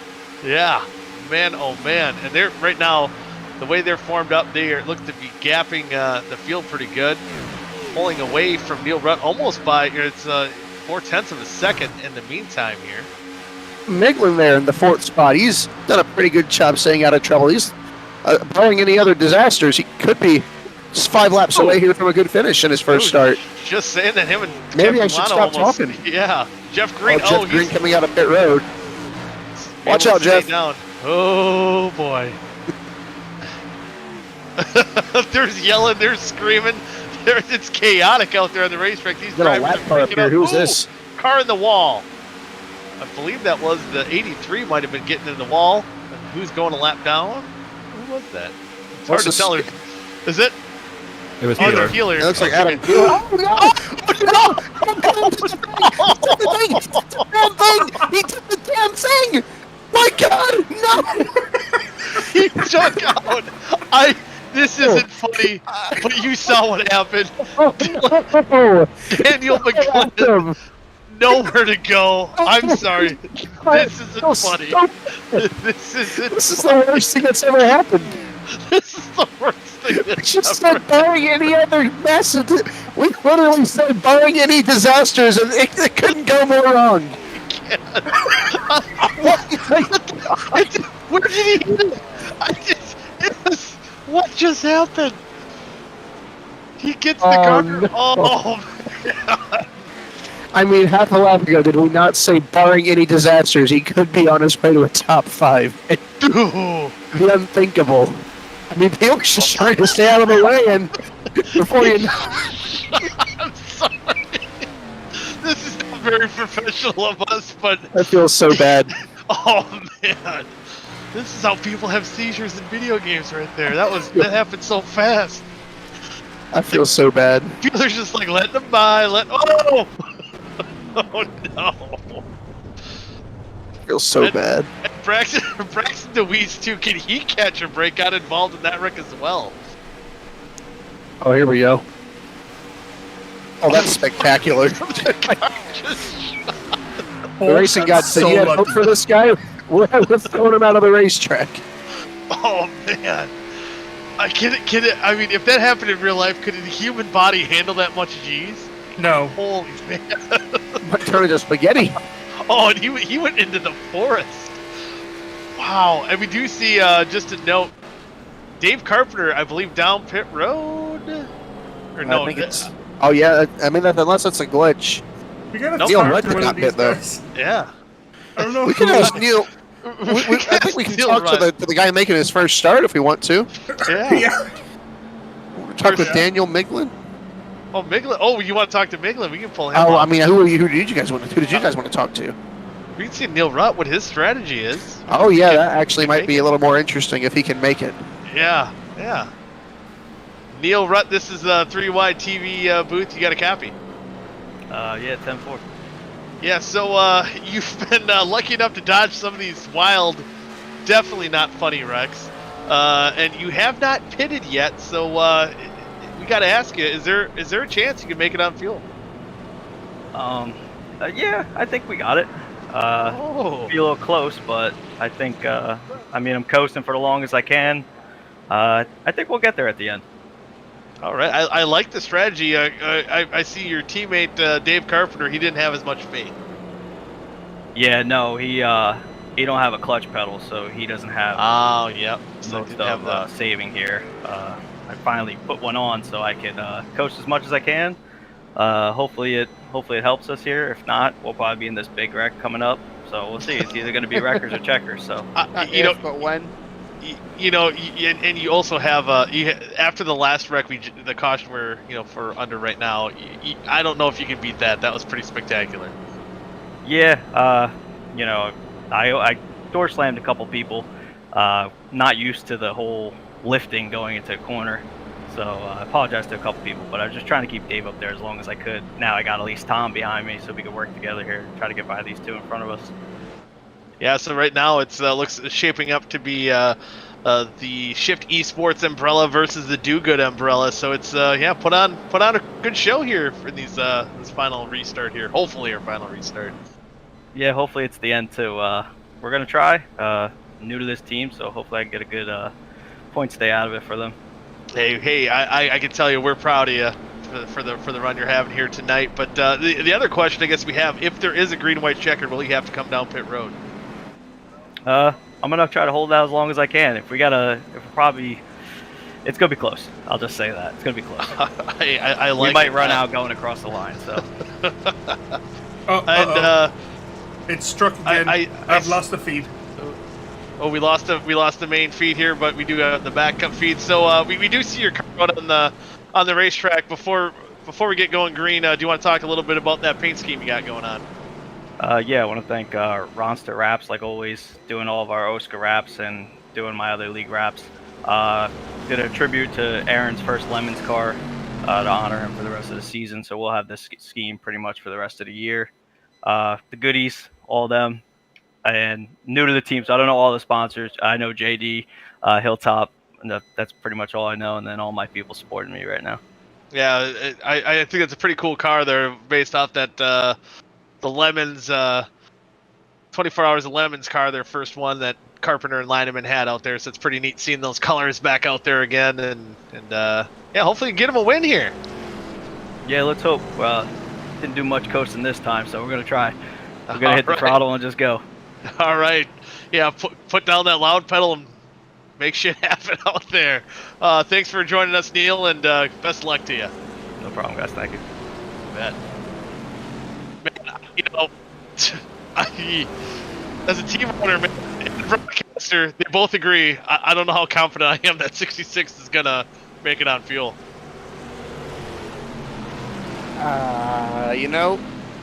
Maybe he can make it this restart, but I got a feeling we're gonna have some overtime.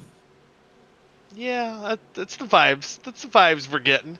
I'm also gonna shut my mouth about anybody else who may finish well. Yeah, let's be done announcers jinxing them, as pace car is down pit road. Green flag is out, and a good start by Seth Rawls. On the outside, so they're side by side on this restart. Looks like Kean will take the advantage going into one, form up. That did kind of prevent the two do-good umbrella teammate cars to kind of form up, and right now, those Shift Esports cars looking good right now. Yeah, they're going to have the advantage here pretty much all the way through to turn 3 here. If anybody else wants to get a challenge, they can't be side by side. Wrecking in the back. Is it a caution? I guess not yet. Not yet. Looks to be, I think Nathaniel Cherry might have been one of the cars that was involved there. I think he might be able to take the white flag here. Primary feed is back. Here we go. This is going to be it for half one. Caution's out right before they get to the line. Of course. Oh, that's not what Neil Rupp wanted to see. Who done it? I think it's time. They were feet. Oh yeah. It was time. He got all those laps back. Speaking of, look who's in ninth. Oh, is it who I think it is? Oh my goodness. Well, here we go. Next to Kynan Jones, and we got that wall. Oh man, so close. Did he hit anything? Oh no, he Mark Martined it. Yep. He Mark Martined it. Man.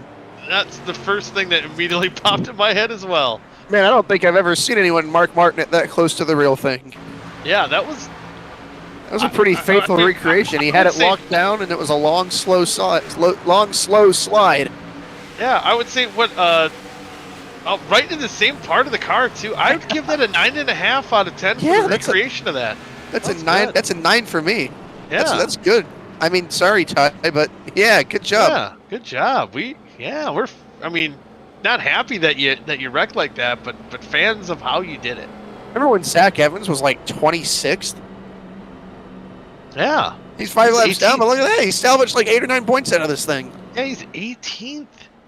Man, yeah. Last we talked to him, he's in 24th. So yeah, definitely paid for him to come back out on the track and gaining, and might be a little hard to gain positions at this point, but definitely has to stay out because Jeff Green is out on the racetrack too. He can maybe gain a couple spots in 21st. And remember, Zach is he's not racing for the Drivers' Championship because he cannot qualify due to missed races, but he's still racing for that Owners' Championship. Yep, very important points for him. And every point will be very important. As I think, did Neil Rutt go down pit road? Yes, he did. I think he did. Yeah, he did not need that. He needed that race to end right there.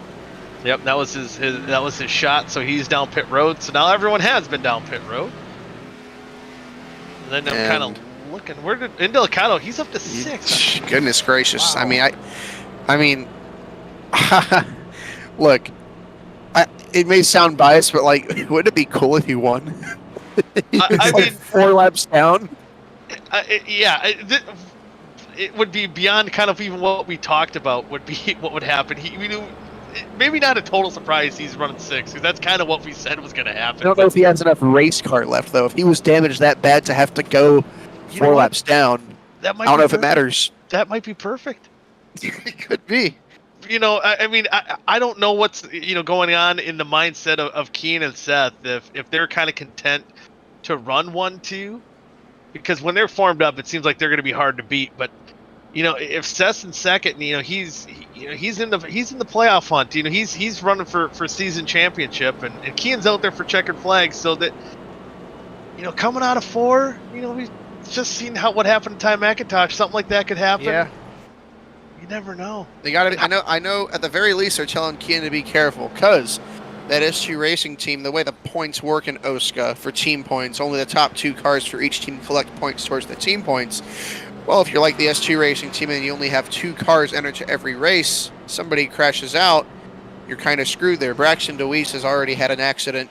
They're really relying on this 99 car to carry the load for points here. So he's out there racing. He's out there racing for checkered flags, yes. But I don't know really how aggressive he's going to be because it's more than just the checkered flags for him here. And I thought they were coming down pit road. Oh my God! Goodness gracious! I mean, that would be something that would be fitting for tonight's event. Just hit the wall because.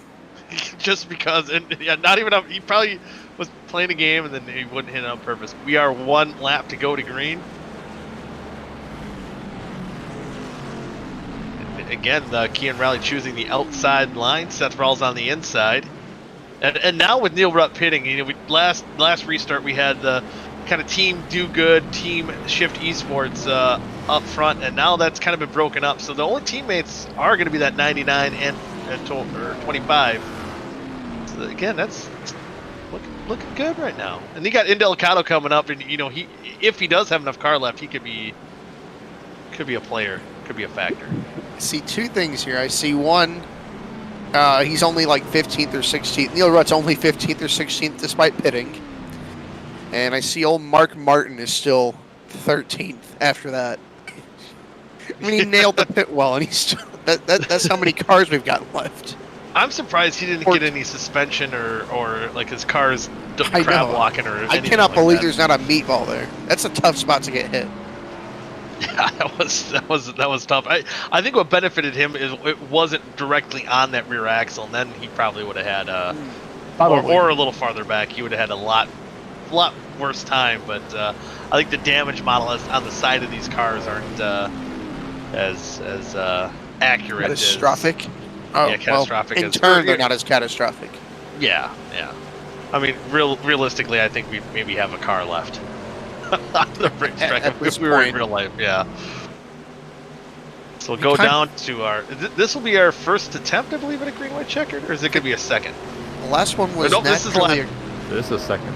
This is the second attempt. This is it. So All here right, we go. Next flag will end. Half number 1. So these boys are it's gonna be a crazy mixture of trying to finish the race and try to win it. As Keen Rally gets a good jump on the outside. And Delicato's giving a good push to Kevin Kolb up top as the Shift Esports teammates get in line ahead of him. Kevin Kolb. Kevin Kolb. Kevin Kolb. Just. Is that what I said? Yeah. Wow. Yeah. Man, I'm thinking 2010. Wow. Philadelphia Eagles quarterback. Didn't he See if quarterback Seth for the Cardinals? Rawls. See Oh! if Seth Rawls challenges Kian Raleigh. I don't know if he's going to look or not. He might sit pretty behind him. Did you There see goes how a close Delicato they into hit Kolb. the grass? Oh man, that's going to be a bold move. It is a Get problem. out He's going of to here. fly up. Oh, can he hang on? He does. I don't think it's going to work out for him, but he didn't wreck. Didn't wreck. He's trying to do something. He's in the 5th spot. Coming down to the white flag. Can they get across without a caution? Looks like they will. Race is official. Race is official. They'll race back. Oh, looks like Seth Rawls almost. Oh, Tepe. Was that Tepe? Tepe, Adam Tepe. No. Now, is this going to be too big of a lead out front for It could be. Kian Raleigh? Seth Rawls really got out of shape going into the Capuano. corner, but now he's got challenging from Capiano. He's shooting down on the inside. He's got no help now as Indelicato is in 3rd or 4th, 3rd. I don't know where these guys are at. They're jockeying for Seth Rawls to position. the bottom. Can he hang on down there? It's not going to work. Contact. Oh, Capuano 3 wide. Coming out of 4th. Is anyone able to make a run? Indelicato might be Kian's best savior right now. 3 wide coming out of the corner. Drag race down to the checkered flag. They're beating and banging. They're jockeying for position. He blocks. Goodness, Weeks almost took it right at the end. Where did he come from? DJ Weeks out of nowhere almost took it. Wow. So your top 3.5, number 1, Kian Raleigh, DJ Weeks, and Justin Kevin Kolb in 3rd. I mean, look how far back Weeks is. They all started jostling and bouncing off each other, and he had all the momentum building up from here. This is almost like Trevor Bayne, was it Carl Edwards in the Daytona 500? Oh, look at that run. I mean, Kian Raleigh did everything he could. Kian had to throw that. He had to throw that block. Wow. If he did not throw that block, I think DJ Weeks would have been our winner. That was spectacular. Wow, how about that? Kian Raleigh bringing it home, P1, and that number 99 machine here in the Lemons of Love 300K. And just to let you know, too, before we get to interviews, if you ever want to donate to Lemons of Love, just check them out at lemonsoflove.org to make a donation today. Man, oh man, what I mean, for how, strung out, how monotonous, I guess, these cautions had gotten. What a battle for the win. And Kian Raleigh gets it done. And speaking of, we'll bring Kian in here. Yeah. Yeah. Whew, Kian, you won in, I don't even know what to call that race, but it was different. It was wild, and you ended up on top. What the hell happened out there, man? I don't know. I don't have any idea. I mean, coming out of turn 4, it looked like, with the battling going on behind you, it was going to be an easy win. And somehow out of nowhere, DJ Weeks comes and the block you had to throw was, at first I thought it was something just to make it look a little bit more interesting. But I think if you didn't throw that block, we might have been talking to someone else up here. Yeah, look, guys, I wasn't about to lose that race. I'm going to be honest with you. I get it. I get it. That's fair. That's 100% fair. After passing like everybody on the top without any help, and getting up there after sitting in the back the whole time and just sitting under caution, really, no, I didn't want to lose. Honestly, I mean, it just comes down to that. I'm just here for fun, honestly, at this point, and I'm just here to win at any reasonable cost necessary. So I think I did my job. Yeah. So you said you're out here for fun. I guess the important question is, did you have fun? The last 10 scheduled laps, everything after lap 25, yes, absolutely. Once we got like that 4 or 5 lap run in, towards the end of the race there, where I moved up to the front, it was actually pretty easy to see that the racing is good. It's possible to pass people and to set runs up. And I think if everyone just kind of, battens down and gets together, I think half 2 could be really good because the racing is good. Yeah, I was gonna. That's actually one of the next things I was gonna ask you is that now that we've basically seen what not to do out on the racetrack and where some of these hidden trouble spots are per se, and kind of maybe know when to lift for these bumps. Do you expect maybe half number 2? I'm sure we're going to see some chaos to some degree, but do you think it's going to be a little bit better? And now with you starting in the back, do you think it will be a possibility for you to go to the back, to the front again without too much damage on that machine? Oh, absolutely. I mean, the goal is to just keep the wheels on it and to keep all of my sponsors intact, such as SR Design, which should be on everybody's car tonight, but isn't. Anyway. I think you have a more important. I think personally, non-biasedly too. Your wife. No, it's my mom. My mom. Oh, it's your mom? It's my mom. Oh, yeah, wow. The more you know. Love you, Mama Goody. It's obviously it's good to have such a well-involved sponsor on the car. Definitely, I haven't really followed a whole lot. It's been a pretty busy couple months. Had to deal with some pretty gnarly stuff. Just now having the time to get back into this, and clearly, your mother is a committed sponsor. And, it's good to come out here with these guys. Like I said, even when things were tumultuous last season, I said it doesn't matter. They're still my friends, and it's obvious that that's the case tonight because I was given a chance to drive this car. So, thanks to all those guys, you guys for making this possible, because I'm going to go back and watch this later, because it's just so much fun to do that. Obviously, I haven't done this in a while. I'm a little rusty. I'm rambling. But, my thanks go to all you guys, all the names on the cars, on all six of these cars. I think there's 6. And to the guys up top that make this possible, even though a lot of people seem to think this is a questionable track decision. I think it's fun. I think if guys would, like I said, would just batten down the hatches a little bit, we could really make something good happen here. So we'll look forward to replicating that in the second half. Yeah, if we see like you said, that last 10 laps or so, kind of replicate the racing we can see on the track, I think it'll be very fun. It's also easy for us to say, us up here in the booth watching down upon this, and of course you not really running for season long points. We're in at least the least stressful positions here tonight. No, I mean, obviously the goal is to get team points, but I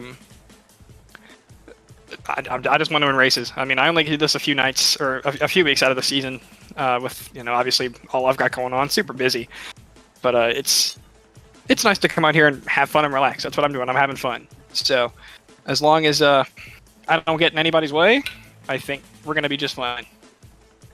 We'll see. Hopefully we'll see up here in Victory Lane to pull off the sweep here in half number 2. But just did get an update. A text from Mama Goody said she loves you guys too. I'm hoping that includes me as well. Right. But otherwise, she's my mom. Come on, guys. I'm also channeling my inner Mama Goody, and she's gonna say, "Kian, bring home the steering wheel of the checkered flag here in half number 2." Absolutely, I'll try my best. All right. I got something thanks, to say Kian, after and the interview's done. What's that? Oh, I got something to say after the interview's done. Yeah. Well, I guess Carlos wants to kick you out, Kian. You better go get ready. No, that's fine. I gotta go debrief. We just kicked him out abruptly. All right, but anyway. Look, I'm not always gonna do this, but Chris DeWeese is out here on chat constantly, and he wants everybody to know that he wants to personally thank Braxton DeWeese. I don't know if it's a relation or not.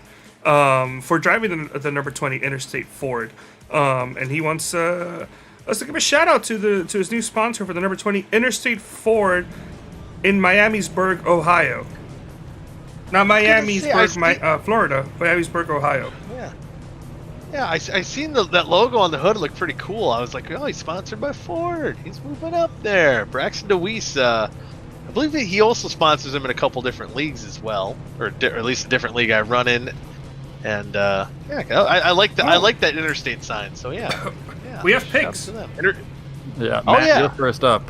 Oh, great. Oh, Yeah, it's always lovely being the first one up, isn't it? yeah. I know. How is he?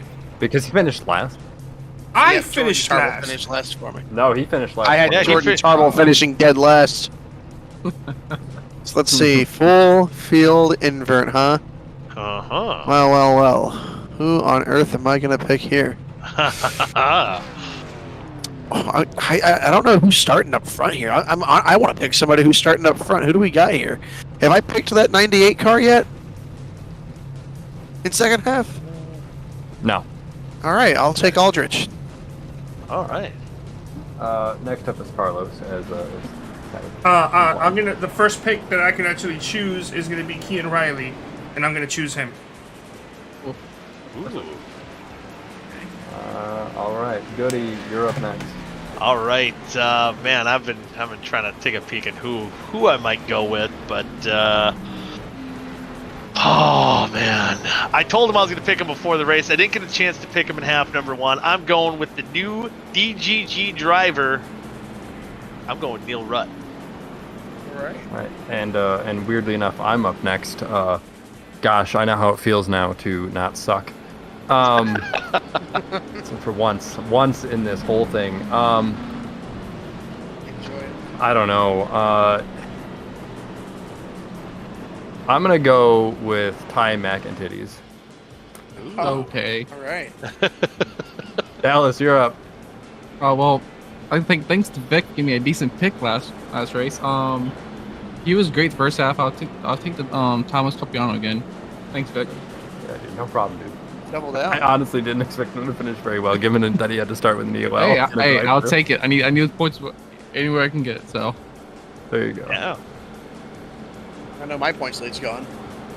Don't say that. You were far ahead. You're like indelicado in the points. You're far ahead, dude. It shrunk a little bit. It shrunk a little bit last week. It and probably it's- shrunk I think like 10 points. we'll see. I mean, I'm sure I'll still be the points leader just by virtue of cushion, but I don't think I can suffer another week like this. Also, there's 2 pace laps, so next time by it'll be going green. Okay, so we can talk a little. Yeah, I was just gonna point out. I believe Tarble, who was scheduled to be our pole sitter, is gonna be starting the race on pit road, which Not a bad thing. Yeah, might not be the not a bad worst thing at all. And we also have, I believe, not gridding is the 5 of Cody McLean, the 54 of Rashid Coles, and the 14 of Alex Kenton. I wonder if this is like Good on all of you. Yeah, is this like was it the 1969 Talladega race where they boycotted? I think it was somewhere around there. I think they're still racing. Are they still out there? No, I mean, if they're starting on pit, I think they're still gonna. Well, no, I think from what I'm seeing, I believe Tarble is on pit road. He's actively on pit road. And Cody McLean, Rashid Coles, and Kenton have left the building. Well, if there's ever a race to do it, there's a good chance they finish last based on wrecks anyways, so let's just get it out of the way and finish last, I guess. Yeah, I mean, they're like, well, we won't let fate seal our fate, so we'll seal our own fate. Something like that, I don't know. Well, two of the most fun painted cars I think are starting up front here. They got those California I love vibe those in here. things. Yeah, A lot of good paint in this league. yeah. There's a lot of good paints out here tonight, and I'm hoping especially for some of these guys. Watson had the dang near the meatball record. Dewar had a rough run. Peeler, Aldrich. I mean, any of these guys starting in the front have to be a feel good for half number 2 for how their first halves went. Did Adam Tepe bite that Armco on the last lap? Oh yeah, on the inside. I forgot about that. I just saw his car rocket ship away from the wall as soon as it hit it. We only saw it for a second. Yeah, Yeah, he it got was- pushed down there. In the last turn. So yeah, he did not have at least a good ending. It looked like he was shaping up to have a good run, but It's gotten a few people tonight. It's not over. Yeah, and hopefully, you know, we'll see a little bit less of that here in half number 2. And again, I think kind of like what Kean alluded to during his interview, that once they, you know, kind of got a few laps underneath them, they'll kind of know how to deal with it. We make it through turns 1 and 2, let alone turn 1, do we? I have faith in these boys. I do not. You got it, men. Good luck I think to they crash. I mean, I hope they don't. This could be a Vikings funeral going into turn 1, and green flag is out. James Watson getting a push from Dewar, and Victor Aldridge getting a push from Westergreen going into 1. You see Cooper Johnson, he's bailing. Not a bad idea. It looks like Dewar was in that second spot. Oh, it looks like someone's riding. I think Migling running the outside line. He might have got in the guardrail a little bit. Oh my goodness! Oh my goodness! Look, they did it! They did it. We're down the backstretch. Let's see if we can make a lap here, boys. Okay, let's not get ahead of ourselves. Ooh, we're halfway there. I'm really hoping nobody hits that barrier. Oh man, oh man. I think we're okay. They've all single filed out. Everybody's chilling out. You know what? Hold on. We see the wreck coming out of 4 Ty McIntosh last time. We got to make sure. Everybody, look at how neat they're being. I think I've got some hope here. I think everybody's really chilling out here. We got it. We got a lap in. Nobody hit that barrier. Got a good view of it. Is your leader. And look at, I've seen Kean. He's making moves. He's already worked up to the 17th spot. So he is making some moves from starting shotgun on the field here. We get to see David Westergreen run up front after having a pretty good start to the last race, and I totally forgot with the full field invert. All these guys up here in the top 10 pretty much didn't finish that first half. Yeah, so I mean that's where I think it might get a little bit more of that learning curve. You know, guys like Watson, Dewar, Aldrich, who did get taken out relatively early before we kind of got the feel for what you have to do on this track, especially going into 1. They still might have to learn it a little bit. I'm sure some of their teammates have told them and kind of gave them the 101 on what they need to do. They're really fanned out back there in the mid-pack. That frightens me, diving down into turn 1. Oh, yeah. I think they're okay. Ooh, Oh, yeah, you saw it. Dave Carpenter got up there to the wall. It looks like he didn't lose much momentum. I've seen, even going back in the last half, we've seen a couple cars kiss that guardrail. It looks like you can, get away with it a little bit. It's a little bit forgiving, but not sure how many times you can get away with that. I think everybody kind of knows how to get around this place without crashing at this point. I mean, it's hard. You can race side by side, but you've really got to pick and choose your battles. You can't just take every run you get, or else the opportunities have to kind of come to you. Yeah, and now, what do they say in Major League? You win 1 game, you win 2, and it's a couple of winning streak. We got a lap streak going on right now. There, green flag race, and James Watson still holding on to that top spot. I'm sure if Dustin Dewar wanted to, he could take a run and go after him. And I'm sure Aldrich and Miglin could pass if they want, but there's no point right now. I mean, everybody's got to come back down pit road, and I can't believe I'm saying this, but if they keep it green, if they stay green long enough, everybody's going to have to make a green flag pit stop. And 4 laps like this, and what was that? That was a lot of smoke there. Well, anyways, 4 laps in green, no major incidents so far. Green flag pit stops are a reality. Hang on the track. I'm going to shut up. Oh, yeah. Once again. Man, oh, man. It seems like you can run single file, but these cars dart around quite a bit on these bumps down the backstretch. Got some blocking here on here. No, I feel like I'm being picky on the audio. Is the secondary feed volume really loud, or is that just me? Oh, I can't hear it at all. I've got it muted. Oh, you can't hear it? I've got it muted. Well, no, I'm talking on the broadcast. That might be me. They're bunching up real big there on that small screen on the multicam. They're pushing 3 wide down the backstretch with Riley and Delicato and Tepe. It looks like they're going to sort it out and get back down to 2 wide. Man, I cannot believe the way to go over that bump. and this is kind of like a second group on back in the 12th position. Ty McIntosh, he's what are they, 3.8 seconds back. They're about a second and a half, a little over, almost 2 seconds back from that pack ahead of them. Yeah, they've been racing each other. They need to get formed up here. Yeah, that's kind of spreading the field out, and again with a lot of these guys being kind of mixture of RK Motorsports and Shift Esports, you kind of want to form up and don't want to take any of your teammates out here.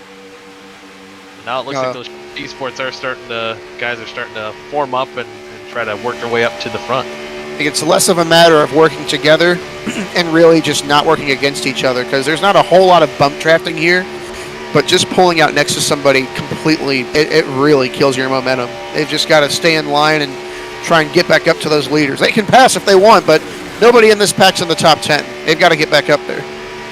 Yeah, it looks like they're actually gaining a little bit on leader. If they can catch Nathaniel Cherry and Neil Rutt just ahead of them, and I think Jeff Green's in that pack as well, there's a chance they can catch the leaders before the race is done. Of course, the way it's going now, yeah, we might be flirting with green flag pit stops here, and man, you never know.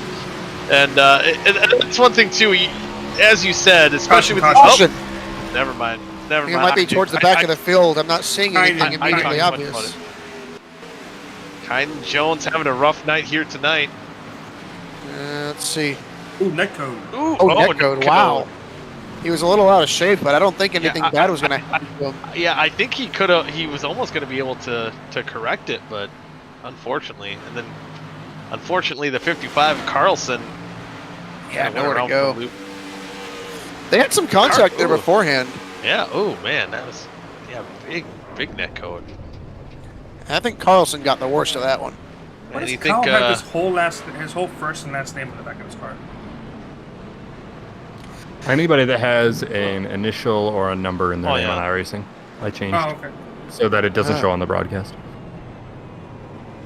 Oh yeah, that happens to me too, and my name is too long to fill up on those things, so it's like it gets cut off. Well, now okay, good.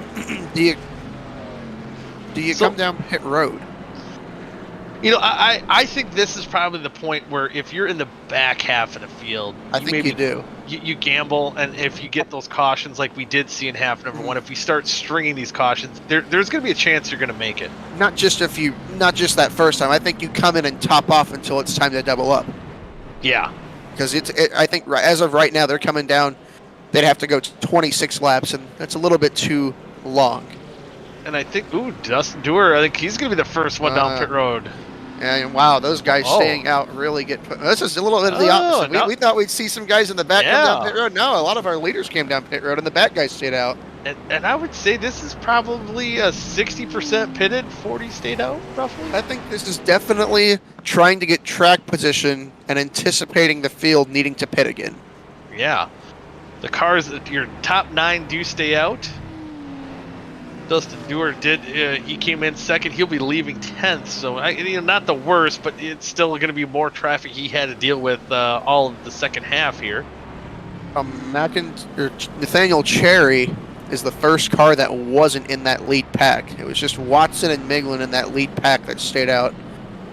3rd through 9th was in that second pack. So now too, like if you're Dewar, Westergreen, Zach Evans, who are kind of in the front of the guys who came down pit road, are you worried about maybe the games that we'll play? You maybe don't want to lose that track position and come into top off, but maybe if you're, maybe Jeff Green 17th, 18th, Dave Carpenter, kind of around that spot, do you come back down, like you said, top off until we get one to go? Yeah. If I'm in the back, if you're David Westergreen or Zach Evans, I think you have too much track position to really come back down and lose that track position. But like Adam Peeler, DJ Weeks. DJ Weeks almost won that first half. Jordan Tarble, Adam Chip, all those guys are really outside the top 20, where it doesn't matter if you restart 20th or 27th, you're in the back. I think you come back down and top off as often as you can here. Because, if you can save your fuel and stretch it, you don't have to come back down pit road for the rest of the race, and that's big. It also makes me wonder about tires. Do you think if they run enough laps on them, with how rough the track is and how much you actually have to drive the car, the surface and the banking, and how unsettling it is, do you think it might actually wear the tires enough? Again, talking to Dave Carpenter before the race, he was surprised how little the tire wear was, and I don't know how many laps he ran on the run. I did not really get the chance to talk to him fully about it. He was just mentioning it to the other Do Good teammates, but I gotta wonder too. The lap and a half I took on this track, just running by myself, the car washes up in the corner. So I think at some point, and not knowing if Carpenter made those laps by himself or in a pack, but in a pack you're carrying a lot more speed. Oh yeah, and I think that's gonna be detrimental to your right front. So I think that's certainly got to be something at least on the mind. It might not be a big concern as maybe a Darlington or something like that, but definitely got to be on the mind. With the way the cars dart around too, higher speeds, darting around more. You don't get to run your line per se. You have to run based off of where everybody else is running, and just look at and if you just look at the track surface too, I mean, it's not gonna. I don't think it's gonna hurt speed all that much. I do think just general stability is where that's gonna hurt. Yeah, and I think, and especially we see, those cars dart around, as you said, that's going to be a big factor. And just to note, out of the cars that did come down pit road, only one chose to top off as we are getting one to green here, and that was the 95 of DJ I like Weeks. That call. Yeah. Can that be a race winning call? It's going to be close for him. He's going to need a little bit of help, but why not? He was already back there. No reason not to. Let's go for it. Let's do it. I think I only lost a few spots, but we'll be about a little under half a lap from getting back to green. Again, James Watson, he'll be on the inside. Generally, we saw the leaders choose the outside lane here, so we'll see how that pays off. Daniel McGlynn in second spot, making his OSCA debut. Was looking good there for a while until one of the wildest wrecks I think we've had in OSCA history happened. It's a little bit of a redemption tour here for him. The Nathaniel Cherry in third, Ty McIntosh fourth. Row number 2, and then you do have half one winner, Kean Rally, up to 6, stayed out on the racetrack. Justin Cole there too, who almost wanted to restart in 6th. Yeah, Justin Kevin Cole. Kevin Cole. Do you remember Kevin Cole, Matthew? Did we get to green? Oh, you don't? I have no idea. Fun fact, he was supposed to be the guy that replaced Donovan McNabb for the Eagles. Oh. Yeah, and then he got a concussion game 1, and then Michael Vick came in. Oh, that's where that came in. Nobody was replacing Michael Vick. Yeah. No. And he's got to restart James Watson to the lead. McGlynn's got that outside. He's going to be battled side by side with Nathaniel Cherry. Look at those Shift Esports cars on the bottom, teaming up already. Just doing exactly what they did in the first half, and oh boy, making moves. And Cherry's going to make it 3 wide in the middle. Oh wow. Boy. Much earlier, and he would have turned himself, and that might get him the lead here. He's got all the momentum still. James Watson's going to have to hold strong on the inside. The only thing, too, that it did split up that team group, and that's the thing. We didn't really think it was going to be that big of a team. I think Cherry might have gotten the wall. To the inside wall. Leader. Oh man, that's huge. That might be a little bit tougher one to recover from. I don't think I think 4 laps down might be 24 laps down. Yeah, they see the engine smoke, and I don't think that car is, for one, even if it could move, it's not gonna. And I think he's stuck to that inside retaining. He's not going anywhere. He might be laughing. he might be. No webcam. Yeah, he's probably already sitting on the couch. He's like, I'm gonna, screw this. I'm watching. What happened here? On the couch. Did he get turned? He turned himself. Right beside. Oh, he just lost shift it. and transition. Oh, a shift car got hit by the shift. Yeah, it looked like he was trying to get underneath Conrad. He got that run, and just that bump. It just, everything kind of happened at the worst time for Indelicato there. Wow, I mean, I want to say Tim Conrad got out of shape too. It's just Indelicato way worse. Zach Evans did the same thing, but he saved it. Oh, wow. He was fine. Me fine? Not so much here. Much. Yeah. Oh boy. And I wonder, because of the fact that Oh, he's already in the interview waiting room. Oh, he is. Okay. Wow. He works fast. He wrecks fast. He races fast. He wins fast. And let's get this he's over in with. the booth fast. Nick Ask him to turn on his Delicado. webcam. What? How Yeah, are we turn on doing? your webcam. I don't have it. We're at school. I had to ditch it. Oh, you had to ditch the webcam. What the heck happened out there, man? You know, there's about, if I had to count, at least 5 bumps on this track, and that was one of the 5 that sent me, and I kind of lost talent. So, yeah, I don't know. I was kind of just cruising and got to that bottom and got loose, and then absolutely swapped it back and forth and impaled myself. But, you know, it was fun. It was fun for the time being, and that first little green flag run was actually pretty entertaining. Yeah, it seemed like, you know, now that you guys kind of got it figured out, I don't know if you're going to be watching the rest of the race, probably watching your teammates, seeing how they do. Do you think that once you got it figured out, there seems like there's good racing to be had out there? I think, like I said, in that first run, we were working together pretty well, and it was actually pretty fun trying to push people, but you had to be really cautious. But, man, there's a second lane, but it'll bite you real quick. I mean, I probably did that a couple times in the last race and didn't have it snap like that. But, you know, coming here, I told everyone, take it with a grain of salt. It's Monza Oval. And, I mean, good finish in the first race kind of helped me out there. So it is what it is in the second race. Yeah, and that's just kind of the luck of it all. And you know, we were kind of joking when you first went 4 laps down at half number 1, and we're like, you're gonna end up in the top 5 or top 10. it was bound to happen. There's, you know, it's plausible there's gonna be 4 cautions. Well, now it certainly looks like it's gonna be a taller. You know, it looks like you're probably done. That's probably like a half-hour fix there, but. Yeah, I don't know. Just a wild night in general, and I don't even know what to talk about this race. It's been so wild and crazy that this is, I think, the first time me and Matthew are seeing a lot of stuff. What's going on tonight? Yeah, that first race was kind of, you know, it seemed from my perspective in a way boring, just because I was literally a lap down and just trying to get my laps back the whole time. But that first track was kind of crazy, and then somehow got back into 4th. I don't even know how I ended up there, but yeah, for the second race, she's done. I'm pretty sure in real life there would have been a barrier inside of my cockpit, and the engine is gone. So we're sitting out the rest of this one. Yeah, you be coming out of you might not have been walking out of the infield care center. That might have been a sport ender for sure.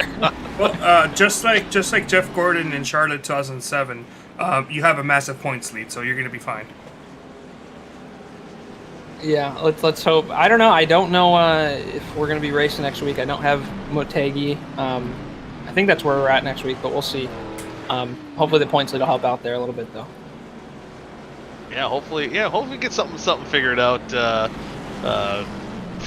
for next week to see you back out there and defending. Motegi, that's a pretty fun oval, right? You run oval, right? You run oval next week? I think so. Yes, it is. The oval, yeah, that's not a bad one. You know what? If you're not there, I'll probably ask to race for you next week. So that'd be a weird switch. You see Dallas in the 4 car? That'd be something. Oh, wow. Listen, it'd be 4 races in 4 different cars this year. So who knows? Yay, yeah. And the 4th race in the number 4. Dun dun dun. I mean, he's bound to win it. Knowing so. Hey, yeah, that'd be awesome. But yeah, well, hopefully everything works out best for you. But before we get back to green, any quick shout-outs you want to give? Shout out to our team, Shift Esports. I mean, last race, I think we all ended up in the top 14 somehow, some way. Shout out to Braxton for hopping in the 20 and Kian hopping in the 99 for Gilberto tonight. But, I mean, the boys are all within the top 10 or whatever. I think the top 10. I don't know where Tyler is, but unless I skipped him. But, you know, they're running good, so hopefully they can finish here. And, he's right there. And then get a, you know, good points day. So, other than that, thank you guys. Shout out 3Wide TV. You guys are the best. And hopefully you guys enjoy the last half of this race. Yeah, we'll enjoy it, and you enjoy it as well. Well, I think we're gonna go take a shower, eat some Buffalo Wild Wings, and we're gonna head to bed. So we'll enjoy our night. Yeah, that's not a bad night. Have a good night. Yep, see ya. That's Nick Indelicado out of tonight's race after a wild wreck we just saw here. And now James Watson will take another restart here. Second restart of the night. We'll end our second caution. 21 laps to go once they hit the line. James Watson with a great restart. Wow. Glenn really gets a good jump on Nathaniel Cherry as well. But also what that did there for Nathaniel, that was a terrible restart, but what that did do that was good, he's now linked up with his teammates. He's back with his buddies. Got all his boys behind him. They're lined up 3, 4, 5, 6, and at the very least, try to mitigate the chaos.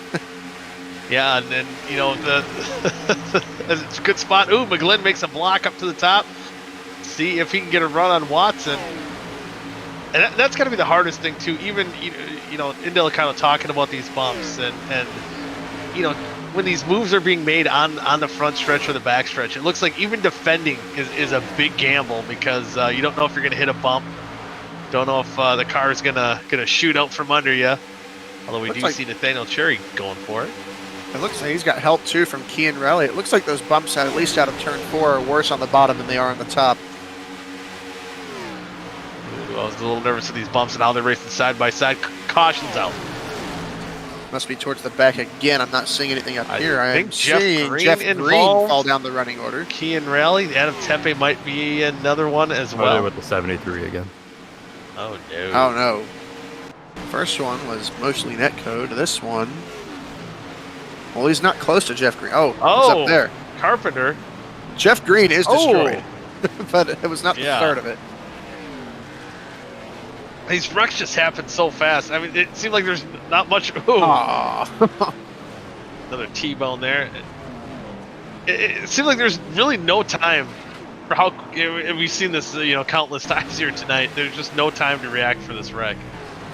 Dave Carpenter. Oh my Looks like gosh! it came up, oh my goodness, Adam Tepe! No! He is defying physics. Doing his own thing tonight. This is what happens when you live in South Bend. He was all right, and then how did he flip? Did he hit a hill? Yeah. What a he grind! ramped up the side of What the a hill. grind he had on that wall. Yeah, man, he's shredding the gnar, man. He is. 20. We got 20 minutes He here. jumped. Yo. He hit a ground hole, little bump in the road, and just shot like a rocket. Oh I give man, it a that 10. was beautiful. Stuck the landing. You know what? No, you know what? I wouldn't normally do this, but I'm gonna force him into an interview here. Oh hell yeah! Man. Hell So yeah! Tony Hawk Pro Skater. Primary freestyle again. I don't know how I'm alive. I haven't even pit yet. I'm just rolling. This isn't real life. You're in heaven now. Oh, At least you made it. you know you're lying. Wait, what? So, I mean, what goes through a guy's mind when something like that happens? Oh no.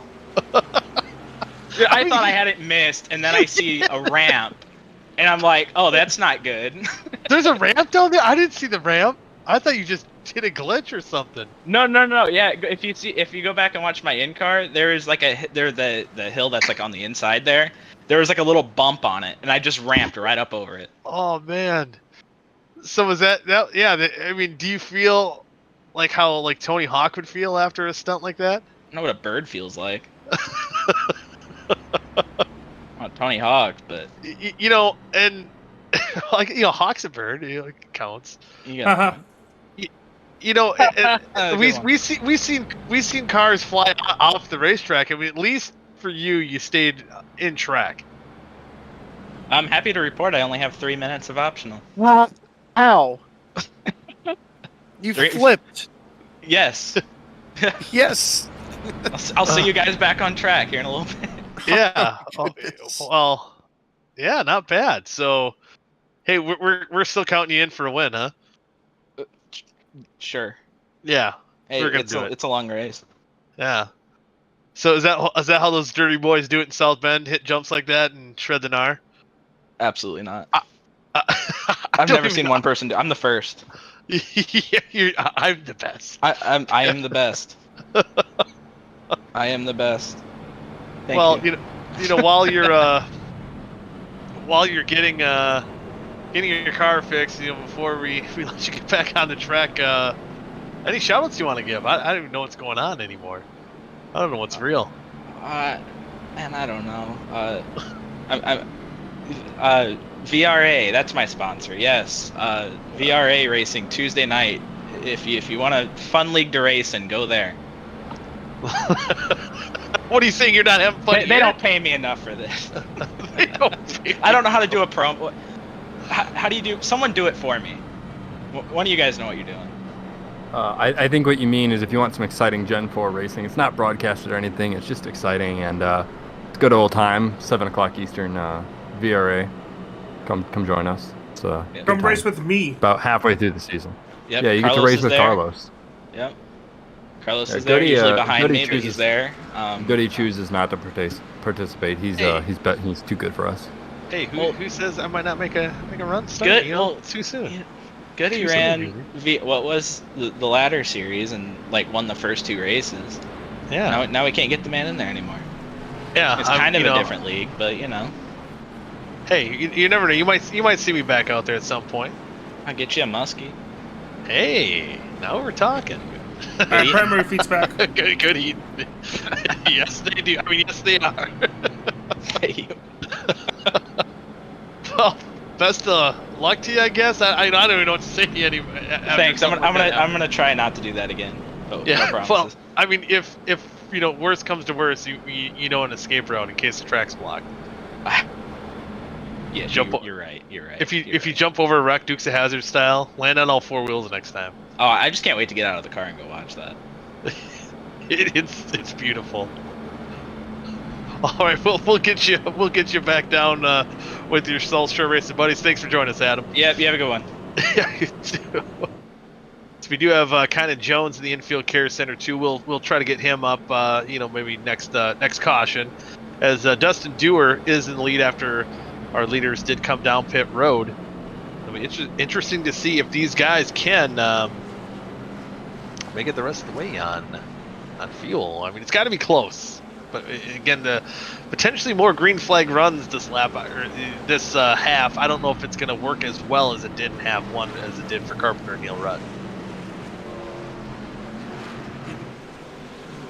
I don't know anymore. I don't have a set answer. You know, oddly enough, I've never dreamed of broadcasting a race, but I feel like if I ever dreamed of a race, this would be pretty close to how it would go. Yeah, like this whole thing was just a fever dream. Yep, pretty much. Yeah. It's like it's Monza Oval, but there's constant cautions and guys defy physics, but somehow there's fuel strategy. Yeah, there's fuel strategy, and Tefe's not out of the race yet. He just launched from the bottom of the track, almost outside of the track, and we're back under green just like that.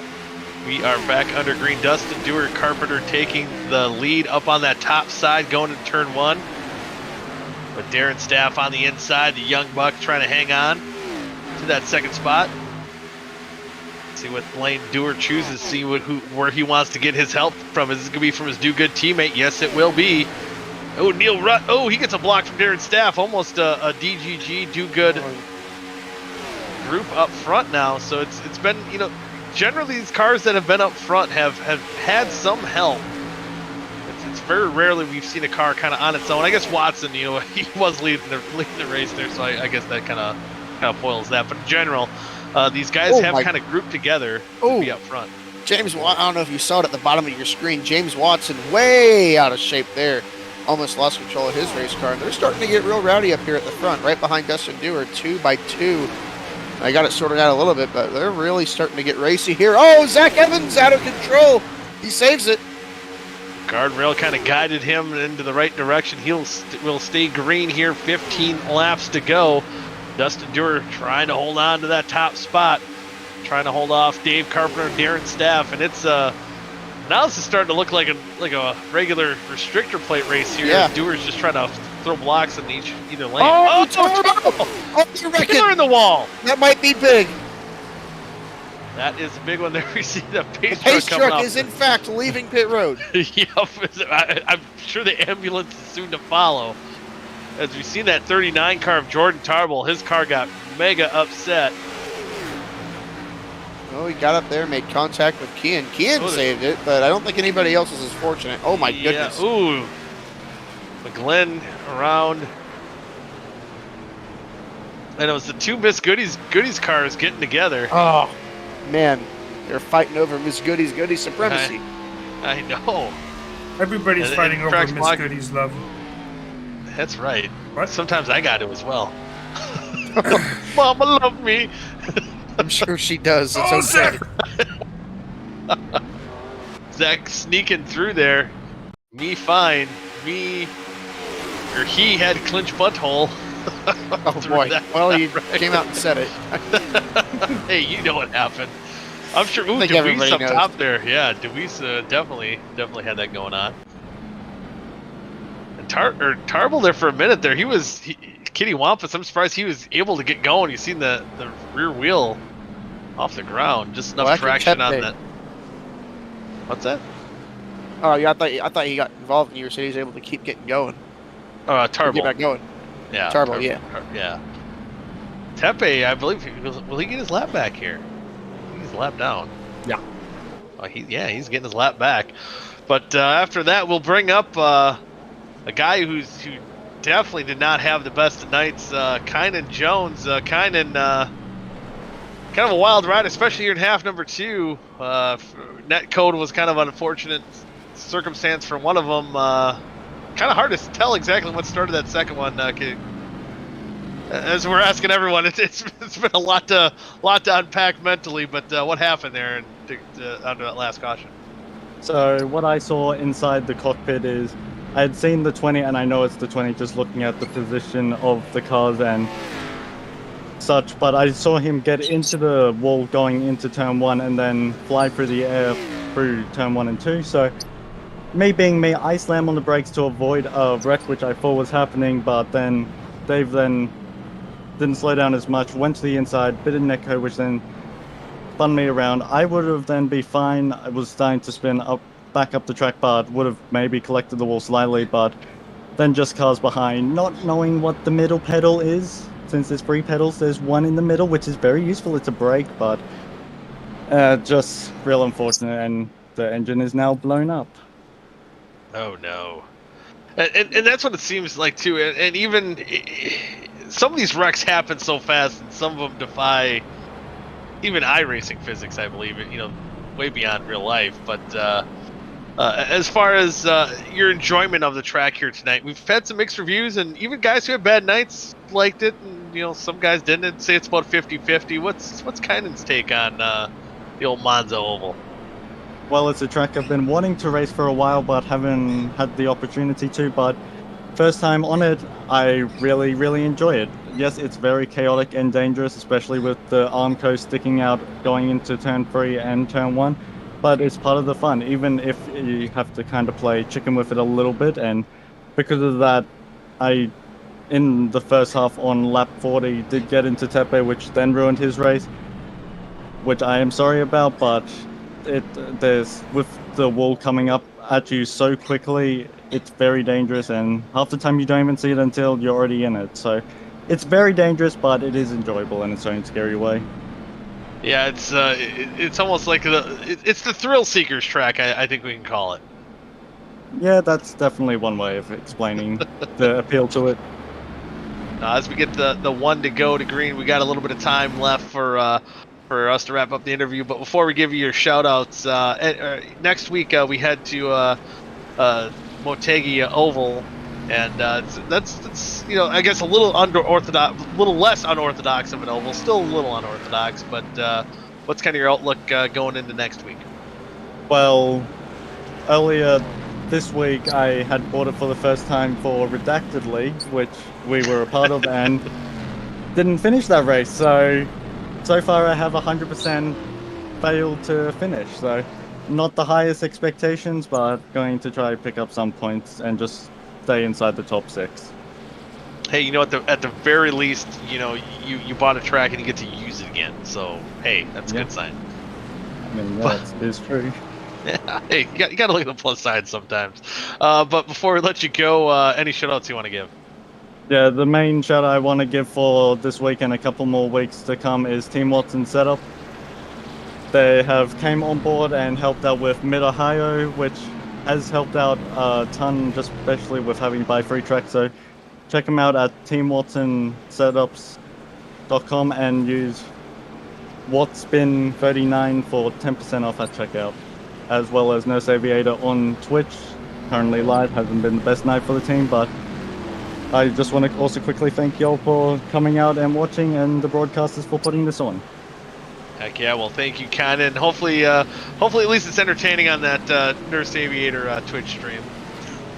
Yeah, it's been interesting. Yeah, In a good way. In a good way. That's the way I like it. But sorry your night ended up this way, but hopefully we can talk to you next week after Motegi. Yeah, hopefully, and hopefully not as a DNF. Yeah, in a good way. Yeah.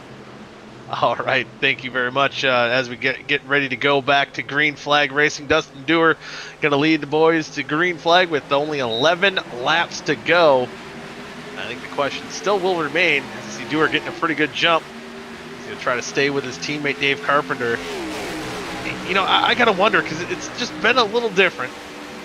A little bit more Green Flag racing. We're getting out of turns 1 and 2 generally. Yeah, that's a good sign. Yeah, is that gonna play into these guys when they pitted that? Oh, early? 3 wide for the lead. On the Justin inside. Cole with a power move, and Kean Raleigh's pushing him. He might try to make it 4. I don't think he will. Good job. Oh. Don't make it 4, please. Don't do that. Watch out for the barrier. Oh, no. Run. Oh, Carpenter. Oh, I said the wrong name because of the car numbers. He's flipped over. Oh, man, he tried so hard. Oh, man. And I don't know what just happened. There were so many things. Is Dustin Dewar back in the lead? I don't even know that. He tried helping.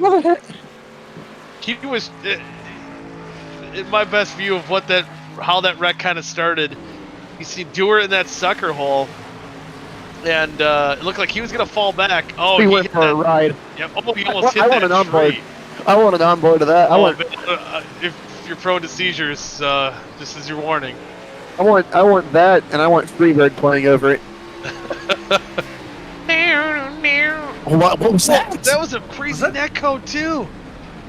Was that like the worst? Oh my goodness! Oh my god! I can't change. Oh man! And he was trying to push Dustin Dewar back to the lead, and he's seen. Oh wow! Yeah. Was it Darren Staff? Darren Staff. Was it the netcode off? Yeah, it was netcode off Darren Staff. That's insane. That's oh my goodness. And he was trying to avoid that Armco barrier, as Kynan was alluding to, and Carpenter just again little time to react. And this, you know, again to note, these guys aren't looking like they're going 200 miles an hour, but they are. Did he hit Neil Rutt? Yeah, I think he makes slight contact. Wow, I cannot believe Neil Rutt's okay. Nobody else hit him. Did David Westergren not hit him? I think he went over Seth. So he went over Zach Evans. Me fine. Uh-oh. Me not fine. Me not fine. Me fine. Me fine? Wow. A question mark there. Yeah, that's I don't know how I feel right now. I don't know how me fine, but me fine. Yeah, he's fine. Is this race living up to your expectations? Yeah, Vic exceeded it. I don't think we've crashed enough race cars. We've exceeded it. We don't need to put them in a figure 8, send them backwards, and all that stuff. All right. Yeah, we just accomplished what I wanted it to. Yeah, I think if me and Matthew have to, we're trying to dissect a replay through laughter, I think we've definitely hit the goal. Oh man. But Dustin Dewar just able to get back in front of Justin Cole for that top spot right before the caution came out. So kind of a warrior send-off there for Dave Carpenter to help his teammate get in the lead, but unfortunately getting the worst half of that as he's on pit road. Still on the lead lap, but man, I don't think he's going to end up that way. He's probably got a lot of required damage after freebirding it through turns 3 and 4. And make sure to... Oh, yeah. What? I was just saying that Kean Raleigh, he's sitting in that 4th spot. He doesn't have the help that he had before, but just the moves that he was able to make at the end of half number 1, he might have a factor. We do have, also of note, the RK Motorsports Chevrolet is right behind that 32 car of Dustin Dewar. I don't want to think about it. Enjoy it, Carlos. It might not last. Too much stress. Yeah, dude. so So we got. Hey, all of our horses are up there. I still got Deweese and Cherry here in the top 10. Yeah, and what do you got? Where's your? I got Dewar and Rutt and Capuano 8th. Hey, we got. I think our team guys are kind of taking over this top 10 here. Yeah. We kind of got that outlier in Tim Conrad out there. OSCA Daddy. OSCA Daddy. If there's anybody I want. I picked Victor Aldridge. Of course, now he's going to wreck for sure. Through all this chaos, I can't remember. I picked Neil Rutt. I couldn't remember who I picked. Really? Carlos? All this chaos, I don't know if I picked this person or that. So, Vic, who did we pick? Who did Carlos and Dallas pick, Vic?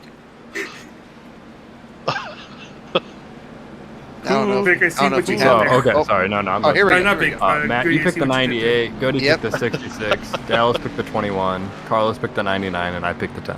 Oh! All right. Wow. We got the 90. Oh, we got 4th, 5th, and 7th on lockdown here. Yeah, for now. For now. I mean, the 10. And 8th with the 21 for Dallas. I didn't even realize Capuano. Wow, look at that. We're good at this, I think.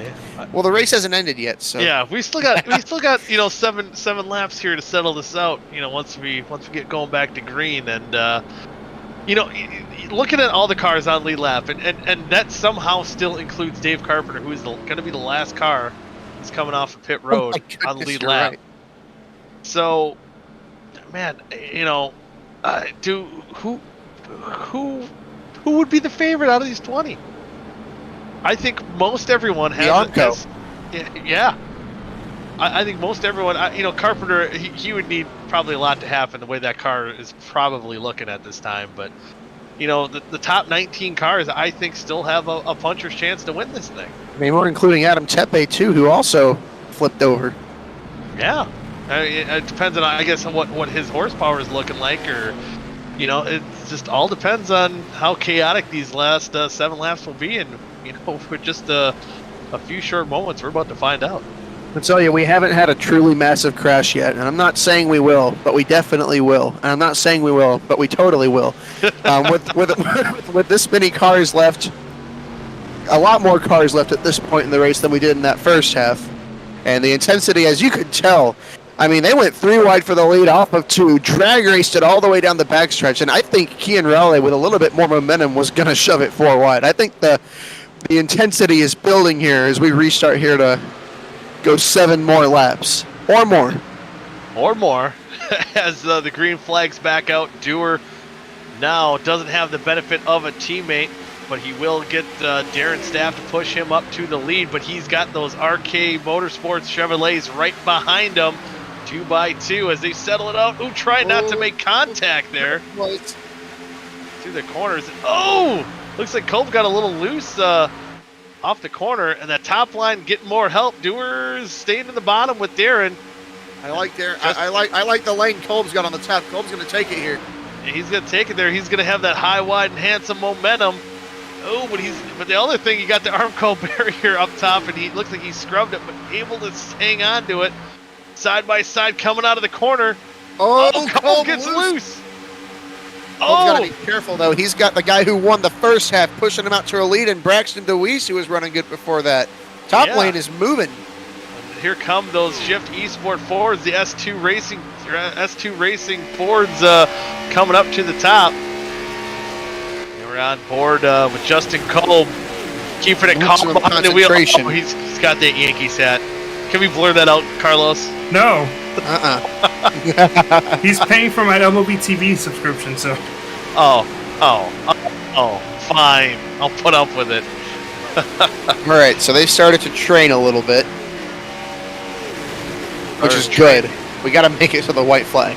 Yeah, and I think right now we're set up right now for those S2 Fords. I like where they are, where they're teamed up.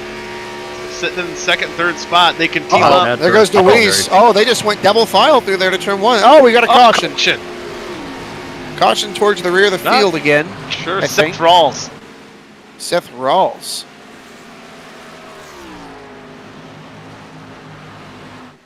Well, here we go. Let's see. Look at the replay. Yeah. Hopefully the Rocket Man did not end up to be. Is it Seth Rawls? Was it Seth Rawls? Maybe not. Oh, sorry, it chose Don't the wrong tell me. person. I apologize. I thought this guy. Okay. Well, he's not really in the. Oh no! Oh no! No, no. Does he do it? Oh no, Seth! No! No, I can't. And those are the worst impacts when you don't even bounce backwards that fast. It was all. Oh, no, he's in the interview and he's ready to talk. He's ready. Seth, what the heck? Yeah, I mean, what happened to your rocket ship program here? What? Oh boy. Him, and then ended up not being just being him. And that moment, I knew I beeped up. You beeped up? Did you censor yourself? You can swear here, pal. Oh, Yeah. I know, but Dude, I got let her rip. family watching. Oh, okay. Yeah. Like, you know, Pluto's at home watching, so. So I mean, obviously, not the way you wanted to end this race, but as far as Monza Oval as a whole, did you have fun? No. That was no. It was an experience. I was happy to finish the first one. I actually almost won the first one, I think, if I didn't get loose. The second one, I'm just not mad at myself because I really don't think I was like that bad of a. I know it looks awful, but literally the track just narrows up and it turns left, and I don't think Tim. Most tracks turn left. Got well. I'm sorry. I don't think Tim knew I was there, and then it was end.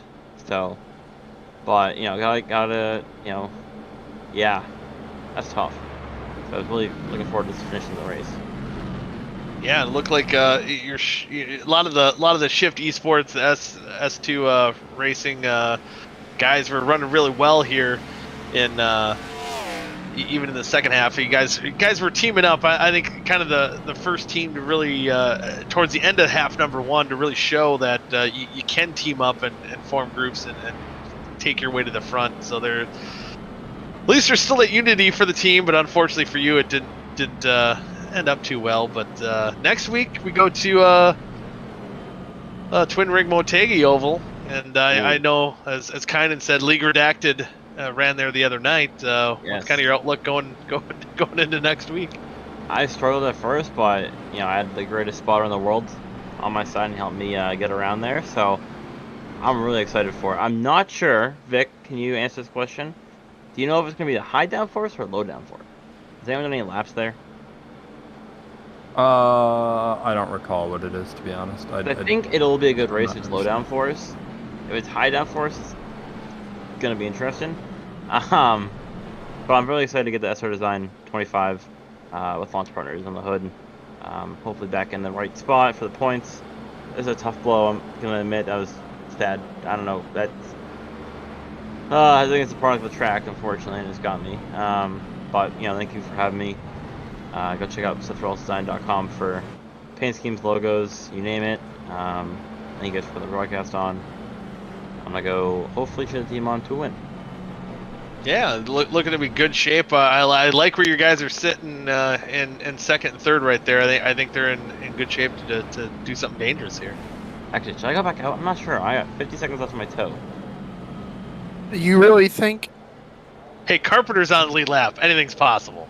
No, that engine could be in the cockpit the way you hit the wall. Yeah, that is a good point. I think my skull is, never mind, okay. I'll leave you might have ejected out of the windshield, honestly. I'm surprised there wasn't a crash test dummy flying out of the windshield. You ever play Flat Out 2? Oh, yep. That was me going through the windshield. Alright, see you guys. See ya, have a good one. That's our design, check us out. Check them out. He squeezed that in. Yeah, he did. Usually Rocket Man refers to his race car, but it could have just been Seth himself that time. You know, and he didn't get to rock it. That was kind of the most disappointing thing. You know, it was like the most thud. Yeah. It's like shooting an RPG and it just hits the ground. And no boom. Where's the boom? Yeah, where's the boom? Speaking of boom, it's going to be OSCA overtime here. Yeah. This is attempt number 1. So there will be another attempt if things go awry. Ian Riley has slowly crept his way towards the front and emerged in second place. Dustin Dewar has been hanging around here up front for a while, lost the lead, he's still up there.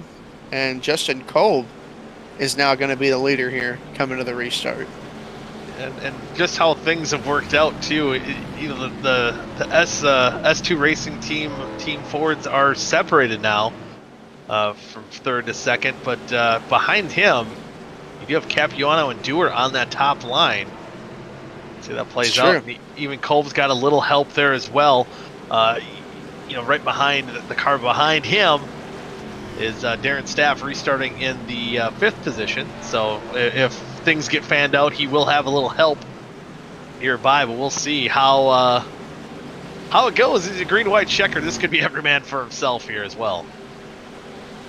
I'm excited. It's totally unpredictable. They get to racing, and you saw how far back DJ Weeks came from. They get to racing a little bit with how much speed you lose running side by side and jostling. It could be anybody. It very well could, and I'm on the edge of my seat to see how this one plays out. The pace truck's going to dive off. Justin Kolb's going to lead him to our green-white checkered attempt number 1 here. Green flag is out. Kolb with a great restart. He's going to go right in front of Kian Raleigh on that top side. See if they can get through turn 1 and 2 okay. So far, so good, but Kian's got help, and he's going to have some draft off of Kolb. Kolb's going to have to block, or Kian's going to take it low early and get it alongside down the backstretch. He does not have help, though. Oh! DeWeese is spinning. Oh, are they okay? Oh, they're not okay. They're not okay. Cooper Johnson, Ty McIntosh. Victor Aldrich, Zach Evans. Oh, man. Tarble able to sneak through there. I picked Victor Aldrich, man. Oh, my goodness. So much chaos there. I think that started with the 87 and the 20. Oh, just pushed up the corner, and then they're bouncing there along for the ride. Oh boy, Darren Staff coming right across the racetrack. David Westergreen. David Westergreen. Did he get through that? He his life flashed before his eyes. He almost saw his left front. Oh. He got in the grass. He got in the grass. Oh, that was amazing. That was amazing for about 5 seconds. Yeah. Well, let's go on board. I guess he had to have gotten in the grass because that was pretty spectacular. It was good until it wasn't. I mean, just look, everything's fine, and then all of a sudden, see how narrow it is. You see DJ? Oh boy, DJ right here, he's fine. No! Man, there's the grass did not get him. That was not a good wreck for South Shore for sure. No, couldn't do anything there. His teammate was out of control, and he had nowhere to go. So, and it looks like Zach Evans might be okay. It didn't look like he hit too hard. But again, not a good moment for RK Motorsports, but they still do have the top dog in the lead in Justin Kolb. Zach Evans got on the binders right away. Yeah, he knew it was coming. He was able to minimize this damage. That's not bad. He'll be fine. He'll be all right. Considering what we just saw. Considering what we've seen the whole race. We've seen cars used as projectiles the way toddlers use Matchbox cars. Yeah. Let's go on board with Darren's staff. Yeah, just when they got together, Darren couldn't control the car. Oh, this was rough. He got on like 2 wheels like 7 times in this wreck, I think. He got hit about 7 times this wreck. Yeah. Oh, man. Oh, my goodness. I didn't realize he got that much air. And he got probably about every combo you could get on 2 wheels. Front, back, side to side. And he's not crabbing. He's still rolling. Oh, little. I thought he was a little bit. He's an 8th. Is he not gonna? I guess why not? I guess at this point, what the heck? You just let it roll. Oh, he hit the. Oh, I thought he was crab walk. He hit the Armco again right after that. Just nicked it. He didn't hit it head on, obviously, but. So yeah, he stays on to the racetrack, still holding on to that top 10 spot. I'm looking at James. So you want to talk about somebody that was? I'm sorry. You want to talk about somebody that was crabbing? The 91 was crabbing before he went to pit road. Oh, I mean, pretty severe. For what he went through, understandably so. I was or who's saying something? I thought it was Carlos. Go ahead. I was looking at James Watson. He's running 10th, and we talked about in that first half, capitalizing on Nick and Delicato. Didn't quite turn out, and Delicato ended up capitalizing on Watson. But that points lead for Nick and Delicato is going to be big regardless. If Watson can get out of here with a good finish, he can at least neutralize whatever gain the 4-car had. I still don't remember who was third in points. I don't know if they had a good first half. Was it Seth? It was either Seth or Cooper, I thought. Carlos, I don't know if it's easily available. Can we pop the points up going into tonight? Yeah, of course. Yeah. I got you, fam. Yeah. I got you. Here, I'm gonna pop up the important points. Important. Well. Oh. You see, look. Okay, you see, it's a 34 plus 37 point gap. It ain't that good. All right. I mean. Well, so we do have Cooper Johnson in third. Oh, Seth Rawls did miss that race, so he did drop a little bit. So it was Cooper Johnson going in. I look at everybody in the top 6 and I'm like, he wrecked. And then I go to the second side. I see has not wrecked. No, he is not. He's top spot. And Nathaniel Cherry is running top 5, so just note on that. I also like to point out, couldn't make up some ground. RKM has had every single full-time car win a race except for that 52. Well, this would be a first for that, and that's it's pretty good for a first-year team if you have all of your full-time cars win a race in the first season of OSCA operation. It could be an opportunity here. He's held on so far. He's got to hang on for one more green-white checkered here. Yeah, let's see if he can hang on for that lead. It's gonna be wild and crazy, and a guy who will get him in here quickly, who can speak about wild and crazy. That was Cooper Johnson. Cooper looked like that last wreck. Everything that could hit you. If it was a wall, another car, tree, looked like it hit you on that last wreck. Yeah, it sucks. I went and looked at my car. You know, my car in the first race was way more wrecked and way more damaged than the second race, and the second race is the race I get, 8 minutes are required. So, oh man, it's the same thing that happened to Nick in the first half, I think, because I got rear-ended pretty hard and I was fine besides that, and I guess I was crab walking. But yeah, this track, the track, there's no problems with the track itself. I know that Vic wanted chaos and got your wish, buddy. So Merry Christmas. But the track isn't the issue. It's just the people and the way that they choose to drive. I mean, I don't understand, after the first half and how caution-fested it was, guys are still trying to go 3 wide in the second half and making the same mistakes over and over and over again. It just doesn't make any sense to me. But I'm sorry, Matthew, but it seems to be the same group of guys that continue to cause the same things every single week, and I cannot wait for something to change. Hopefully they'll kind of clean it up by the time we get closer to the chase, but yeah, it was fun for what it was, which was... What are you apologizing to me for? No, because, he's making a statement. I think there's a time and a place. Statement. I state my regret. Yeah. Statement of regret. Oh, well, we'll let you get going here. We're going to get under our second green-white checkered. Thanks for joining us, Cooper. Hopefully we'll get to talk to him at Motegi under better circumstances. Paced car dives down pit road. Dewar and Kolb lead him to the green flag here. Green flag's out. Kolb gets a good jump. Capuano and Dewar pushing each other on the top side. Kolb's going to be able to move in front of Dewar as they head down into turn number 1. Man, a big jump for Justin Kolb, and Dustin Dewar with a really good opportunity here. He's going to have some help from his teammate there and some momentum. It doesn't look like Raleigh doesn't have the help he had before. It's not a 3-horse race. The guy in 8th could still win, but it's looking real good for Dustin Dewar right now. He's going to have some help. He's going to get a push of Capuano going into the lead in 3 and 4 and see if they can make it to the white flag. Side by side, Kolb trying to hang on to the top side for the 3rd spot, but right now, and now we got maybe another issue. If they can get formed up, we've seen how quickly these guys can form up. Kolb's got to run. Kolb's got to run. Dustin Dewar is a sitting duck right now. He's going to have to block. And it's going to be a crazy block, and there's nowhere to block to. Watch out. He held him off for now. Oh boy, going into the corner, he's going to hold on to that lead, but now no teammates.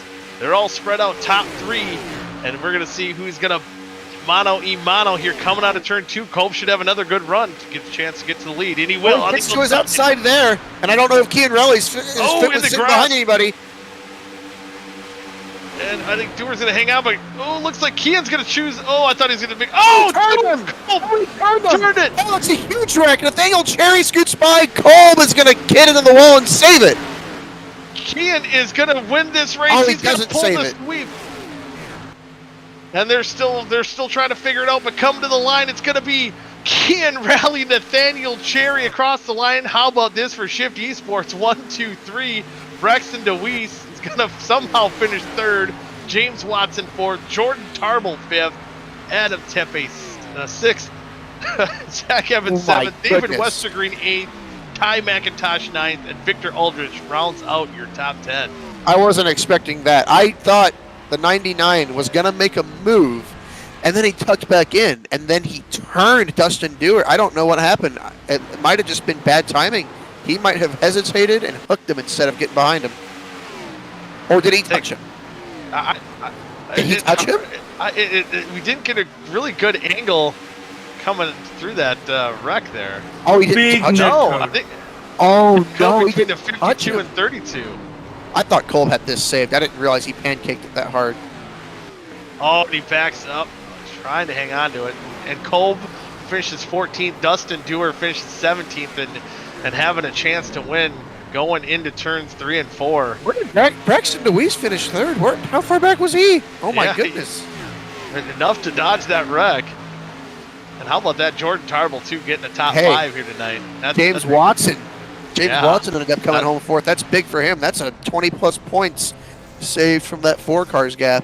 I think that definitely made the first half, second half at least come out in a wash here tonight. But good night for Miss Goodies getting the second win here of the night in that number 99. See him burning it down. Hey, why not? Nathaniel Cherry, he survived. I think Nathaniel Cherry, too. I got to look here. Where do you finish in half number 1? 14th. So, I mean, even for a guy like Nathaniel Cherry finishing 14th and second, it has to be one of the better multiple points burnouts here. Averages. Yeah, they're doing crazy burnouts here. Just looking at the results, Dave Carpenter finished 8th and 12th. So guys that finished with decent average runs overall tonight. But I don't know. I mean, Matthew, it's about as unpredictable as you could get for unpredictable. Yeah, I don't know what I saw. I feel like my jaw's still on the floor. I mean, after the hole. I mean, not just the finish of half number 2 here, just of the night in general. Well, we've got third and second place finishers here in the interview waiting room. So we'll at least bring in, first up, we'll bring in Braxton DeWeese with a very inspired third place finish because he came out of nowhere. Braxton, man, it looked like, after that caution to set up the last green white checkered, it looked like maybe your day was done, at least for a solid run. But of course, what this track brought us all night was that chaos that Vic wanted, and you're able to rebound and end up with the top 3. Describe whatever you feel like describing right now, because we're still not sure. Well, that was a bunch of luck right there to get up to third. I went from 8th to 3rd in one turn, and they were on the bottom. It was like Days of Thunder. They all just jugged to the bottom, and I just sent it around the top. So, I mean, there's nothing more he can ask for than all of them wrecking right there, and then getting a 1, 2, 3 with your teammates. So, I felt pretty quick that I could be up there. It's just unfortunate. Like, it's hard to pass, and being too wide is just hard as it is. So, I don't know if that was my fault coming off turn 2 there. If it was, then obviously didn't mean to do that or whatnot. But, just this track was crazy. The first race was really crazy. The second race cleaned up a little bit more. But that's just what this track's honestly going to produce. Just having the width of like Darlington, but having the banking of Talladega, and if not more. So it's just going to create chaos, especially with open barriers like that in turns 1 and 3 as well. But just a crazy night. Just glad we can get a third out of it. Yeah, I mean, again, just kind of going through some of the standings for people from half 1 to 2. Generally average wise, you had a 21st and half number 1, not the greatest, but kind of looking as far as everything's concerned, not could have been worse. I guess I don't know. It's just been a wild night. So I guess a question that I know where I'm going to lead to, because everything's just been wild here tonight. What were your thoughts on the track? Did you enjoy racing here on the Monza Oval? If it could go green and you ran with people that, weren't doing anything, really too crazy or anything too dumb. It could be fun. It's hard to pass, but coming off the corner, you can try to set up a run. If you have help, then that just makes it even, better to pass and whatnot. But if we all had a lot more track time and knew this track a lot better, and I don't know, maybe just clean it up a little bit more, it would probably be one really good race, just with too wide and whatnot. It's just crazy because, like I said, it's got the Darlington type of width. So, that race it's crazy, and it's not even full throttle. So, would I want to come back here again at league race? Probably not. But, it's for a fun race, for an all-star thing, or just something like a shootout thing, just for fun. It's a good track for that. You don't really need much skill. You just need to know how to turn left and go full throttle. So, we'll move on next week and see if we can get 2 podium finishes, if not a win or whatnot. Hey, I like that confidence, but before we let you go and celebrate this, whatever you want to call it, lucky, good, podium finish, we had to give you a shout out. I think you had at least maybe some family members watching. So any shout outs you want to give?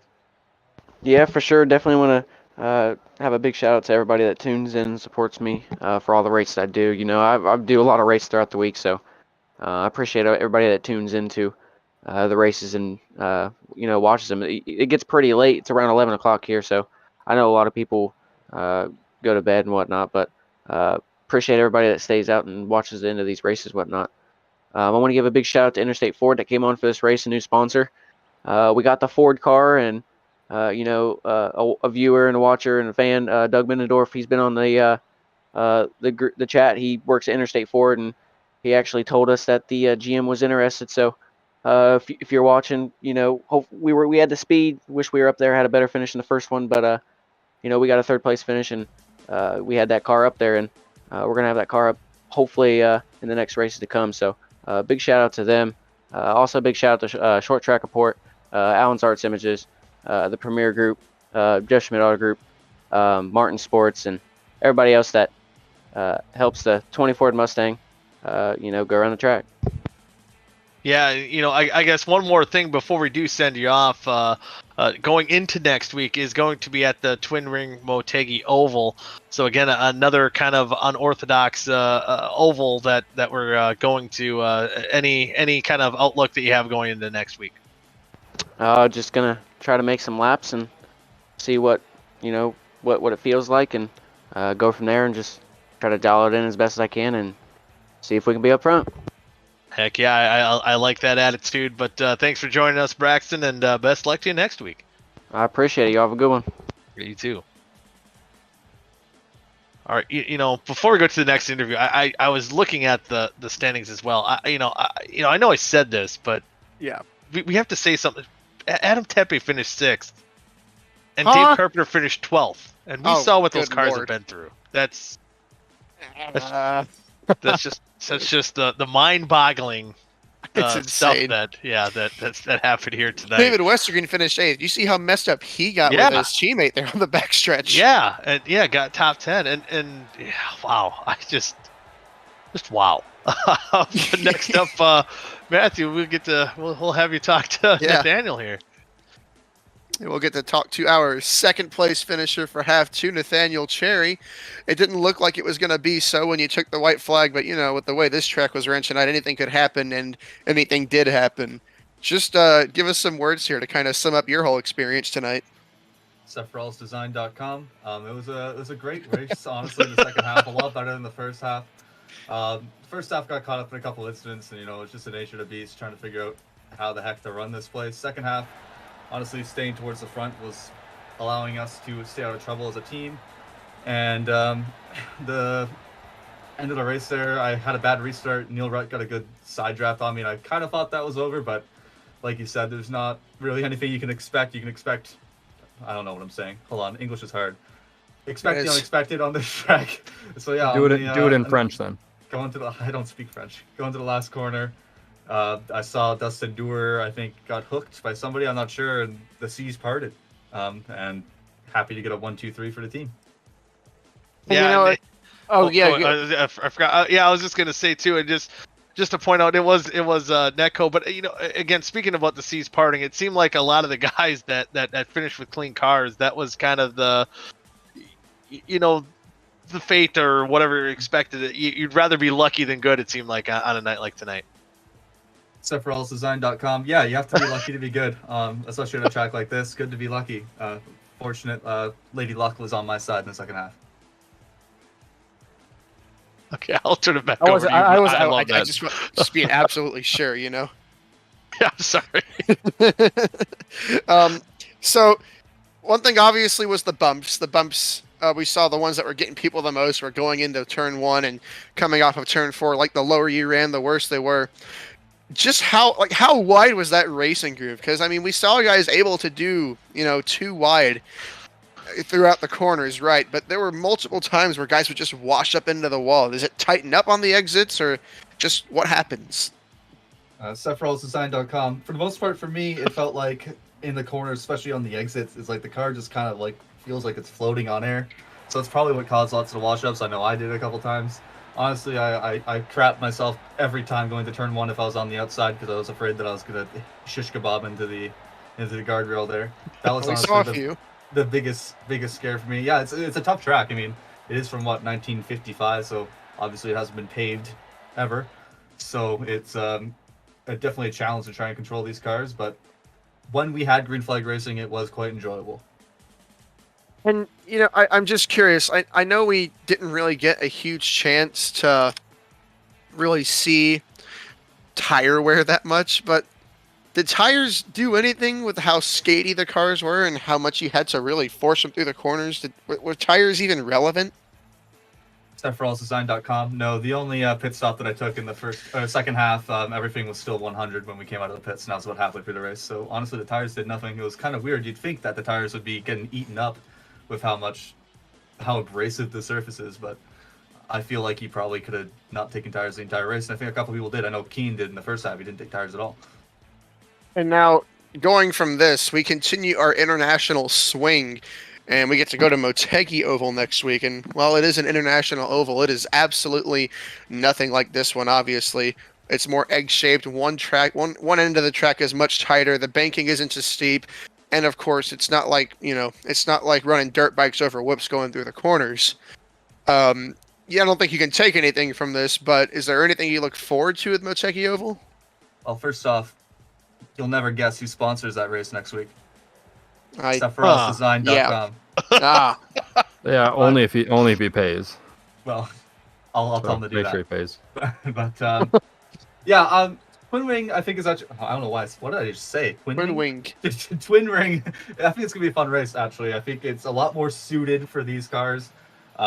IndyCar used to go there in real life, I think. Am I talking out my ass? I think they did, right? Nope. I think you're right. Yeah, I think you're right. I think Danica Patrick's got to win there. Yeah, You're IndyCar right. used to go there, and then NASCAR also held an exhibition once there. I did know about the exhibition race. Yeah, that's right. So I think it's actually going to be a lot better. We'll have some more side-by-side racing. Hopefully we'll have the typical OSCA weekend where there's one race that's a bit more wrecks and the second race almost goes green. I'm looking forward to it. All right, sorry, I got distracted by something. I won't lie to you. Some interesting notifications popped up for me. Does anybody else have anything for Nathaniel before we let him do his 8th and 9th shout-outs of the day? I just want to hear it again.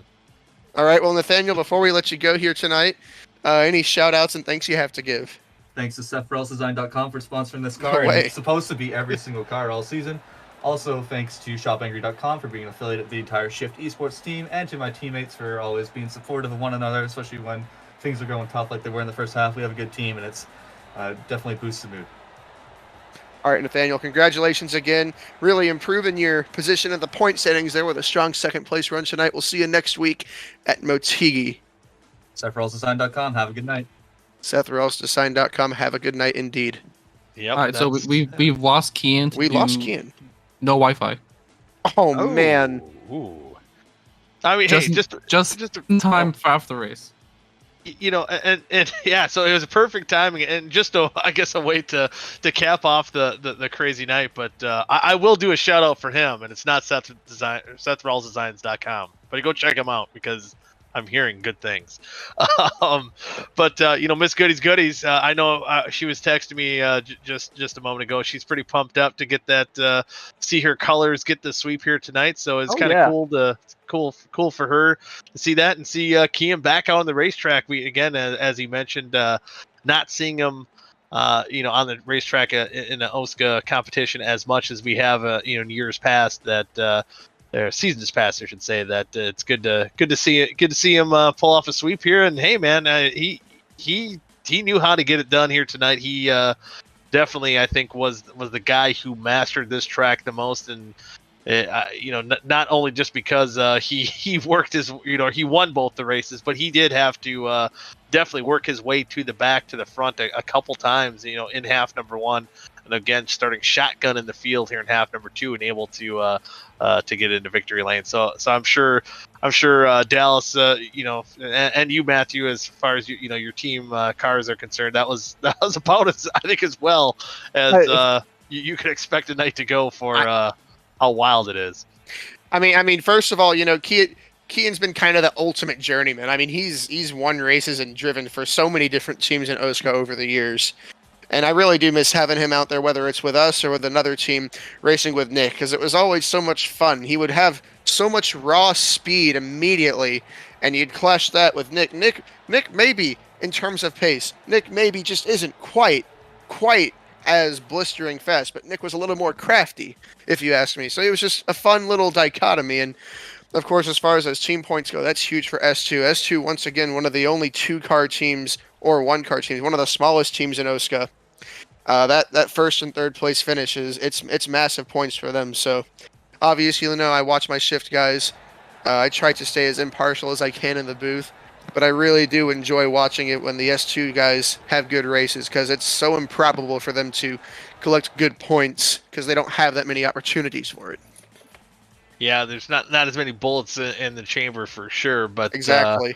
Yeah, and you know, one thing with Kian, you know, might be a dated reference now, but you know, NASCAR legend Jake Elder, known as Suitcase Jake, I think that kind of fits Kian's personality too. It seems like he maybe doesn't like staying in one spot too long. Likes to he moves a lot. Moves around a lot, and I think that suits him just fine. And maybe not always full time either, but once he comes out, he knows what he's doing. He gets the job done, and that just kind of reminds me of the old mechanic, I believe I don't think he was a crew chief as much, but mostly mechanic back in like the 70s and 80s, and no matter where he went, things kind of turned to gold. But he never stayed too long.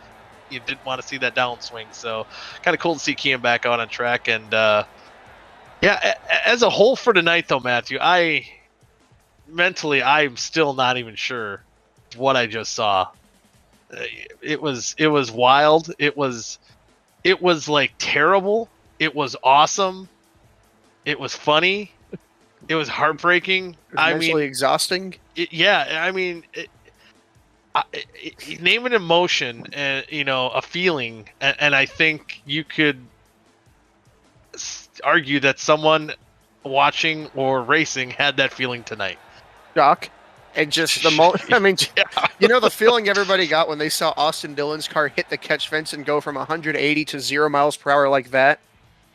It was like that, but it happened like 6 different times with guys going 200 miles an hour and hitting that barrier. It was just like, oh my, just that was probably like my brain right now has like, it's like how does Sprite taste and make your mouth feel, or like TV static is kind of how my forehead feels right now. Yeah. Just so much shock in one night.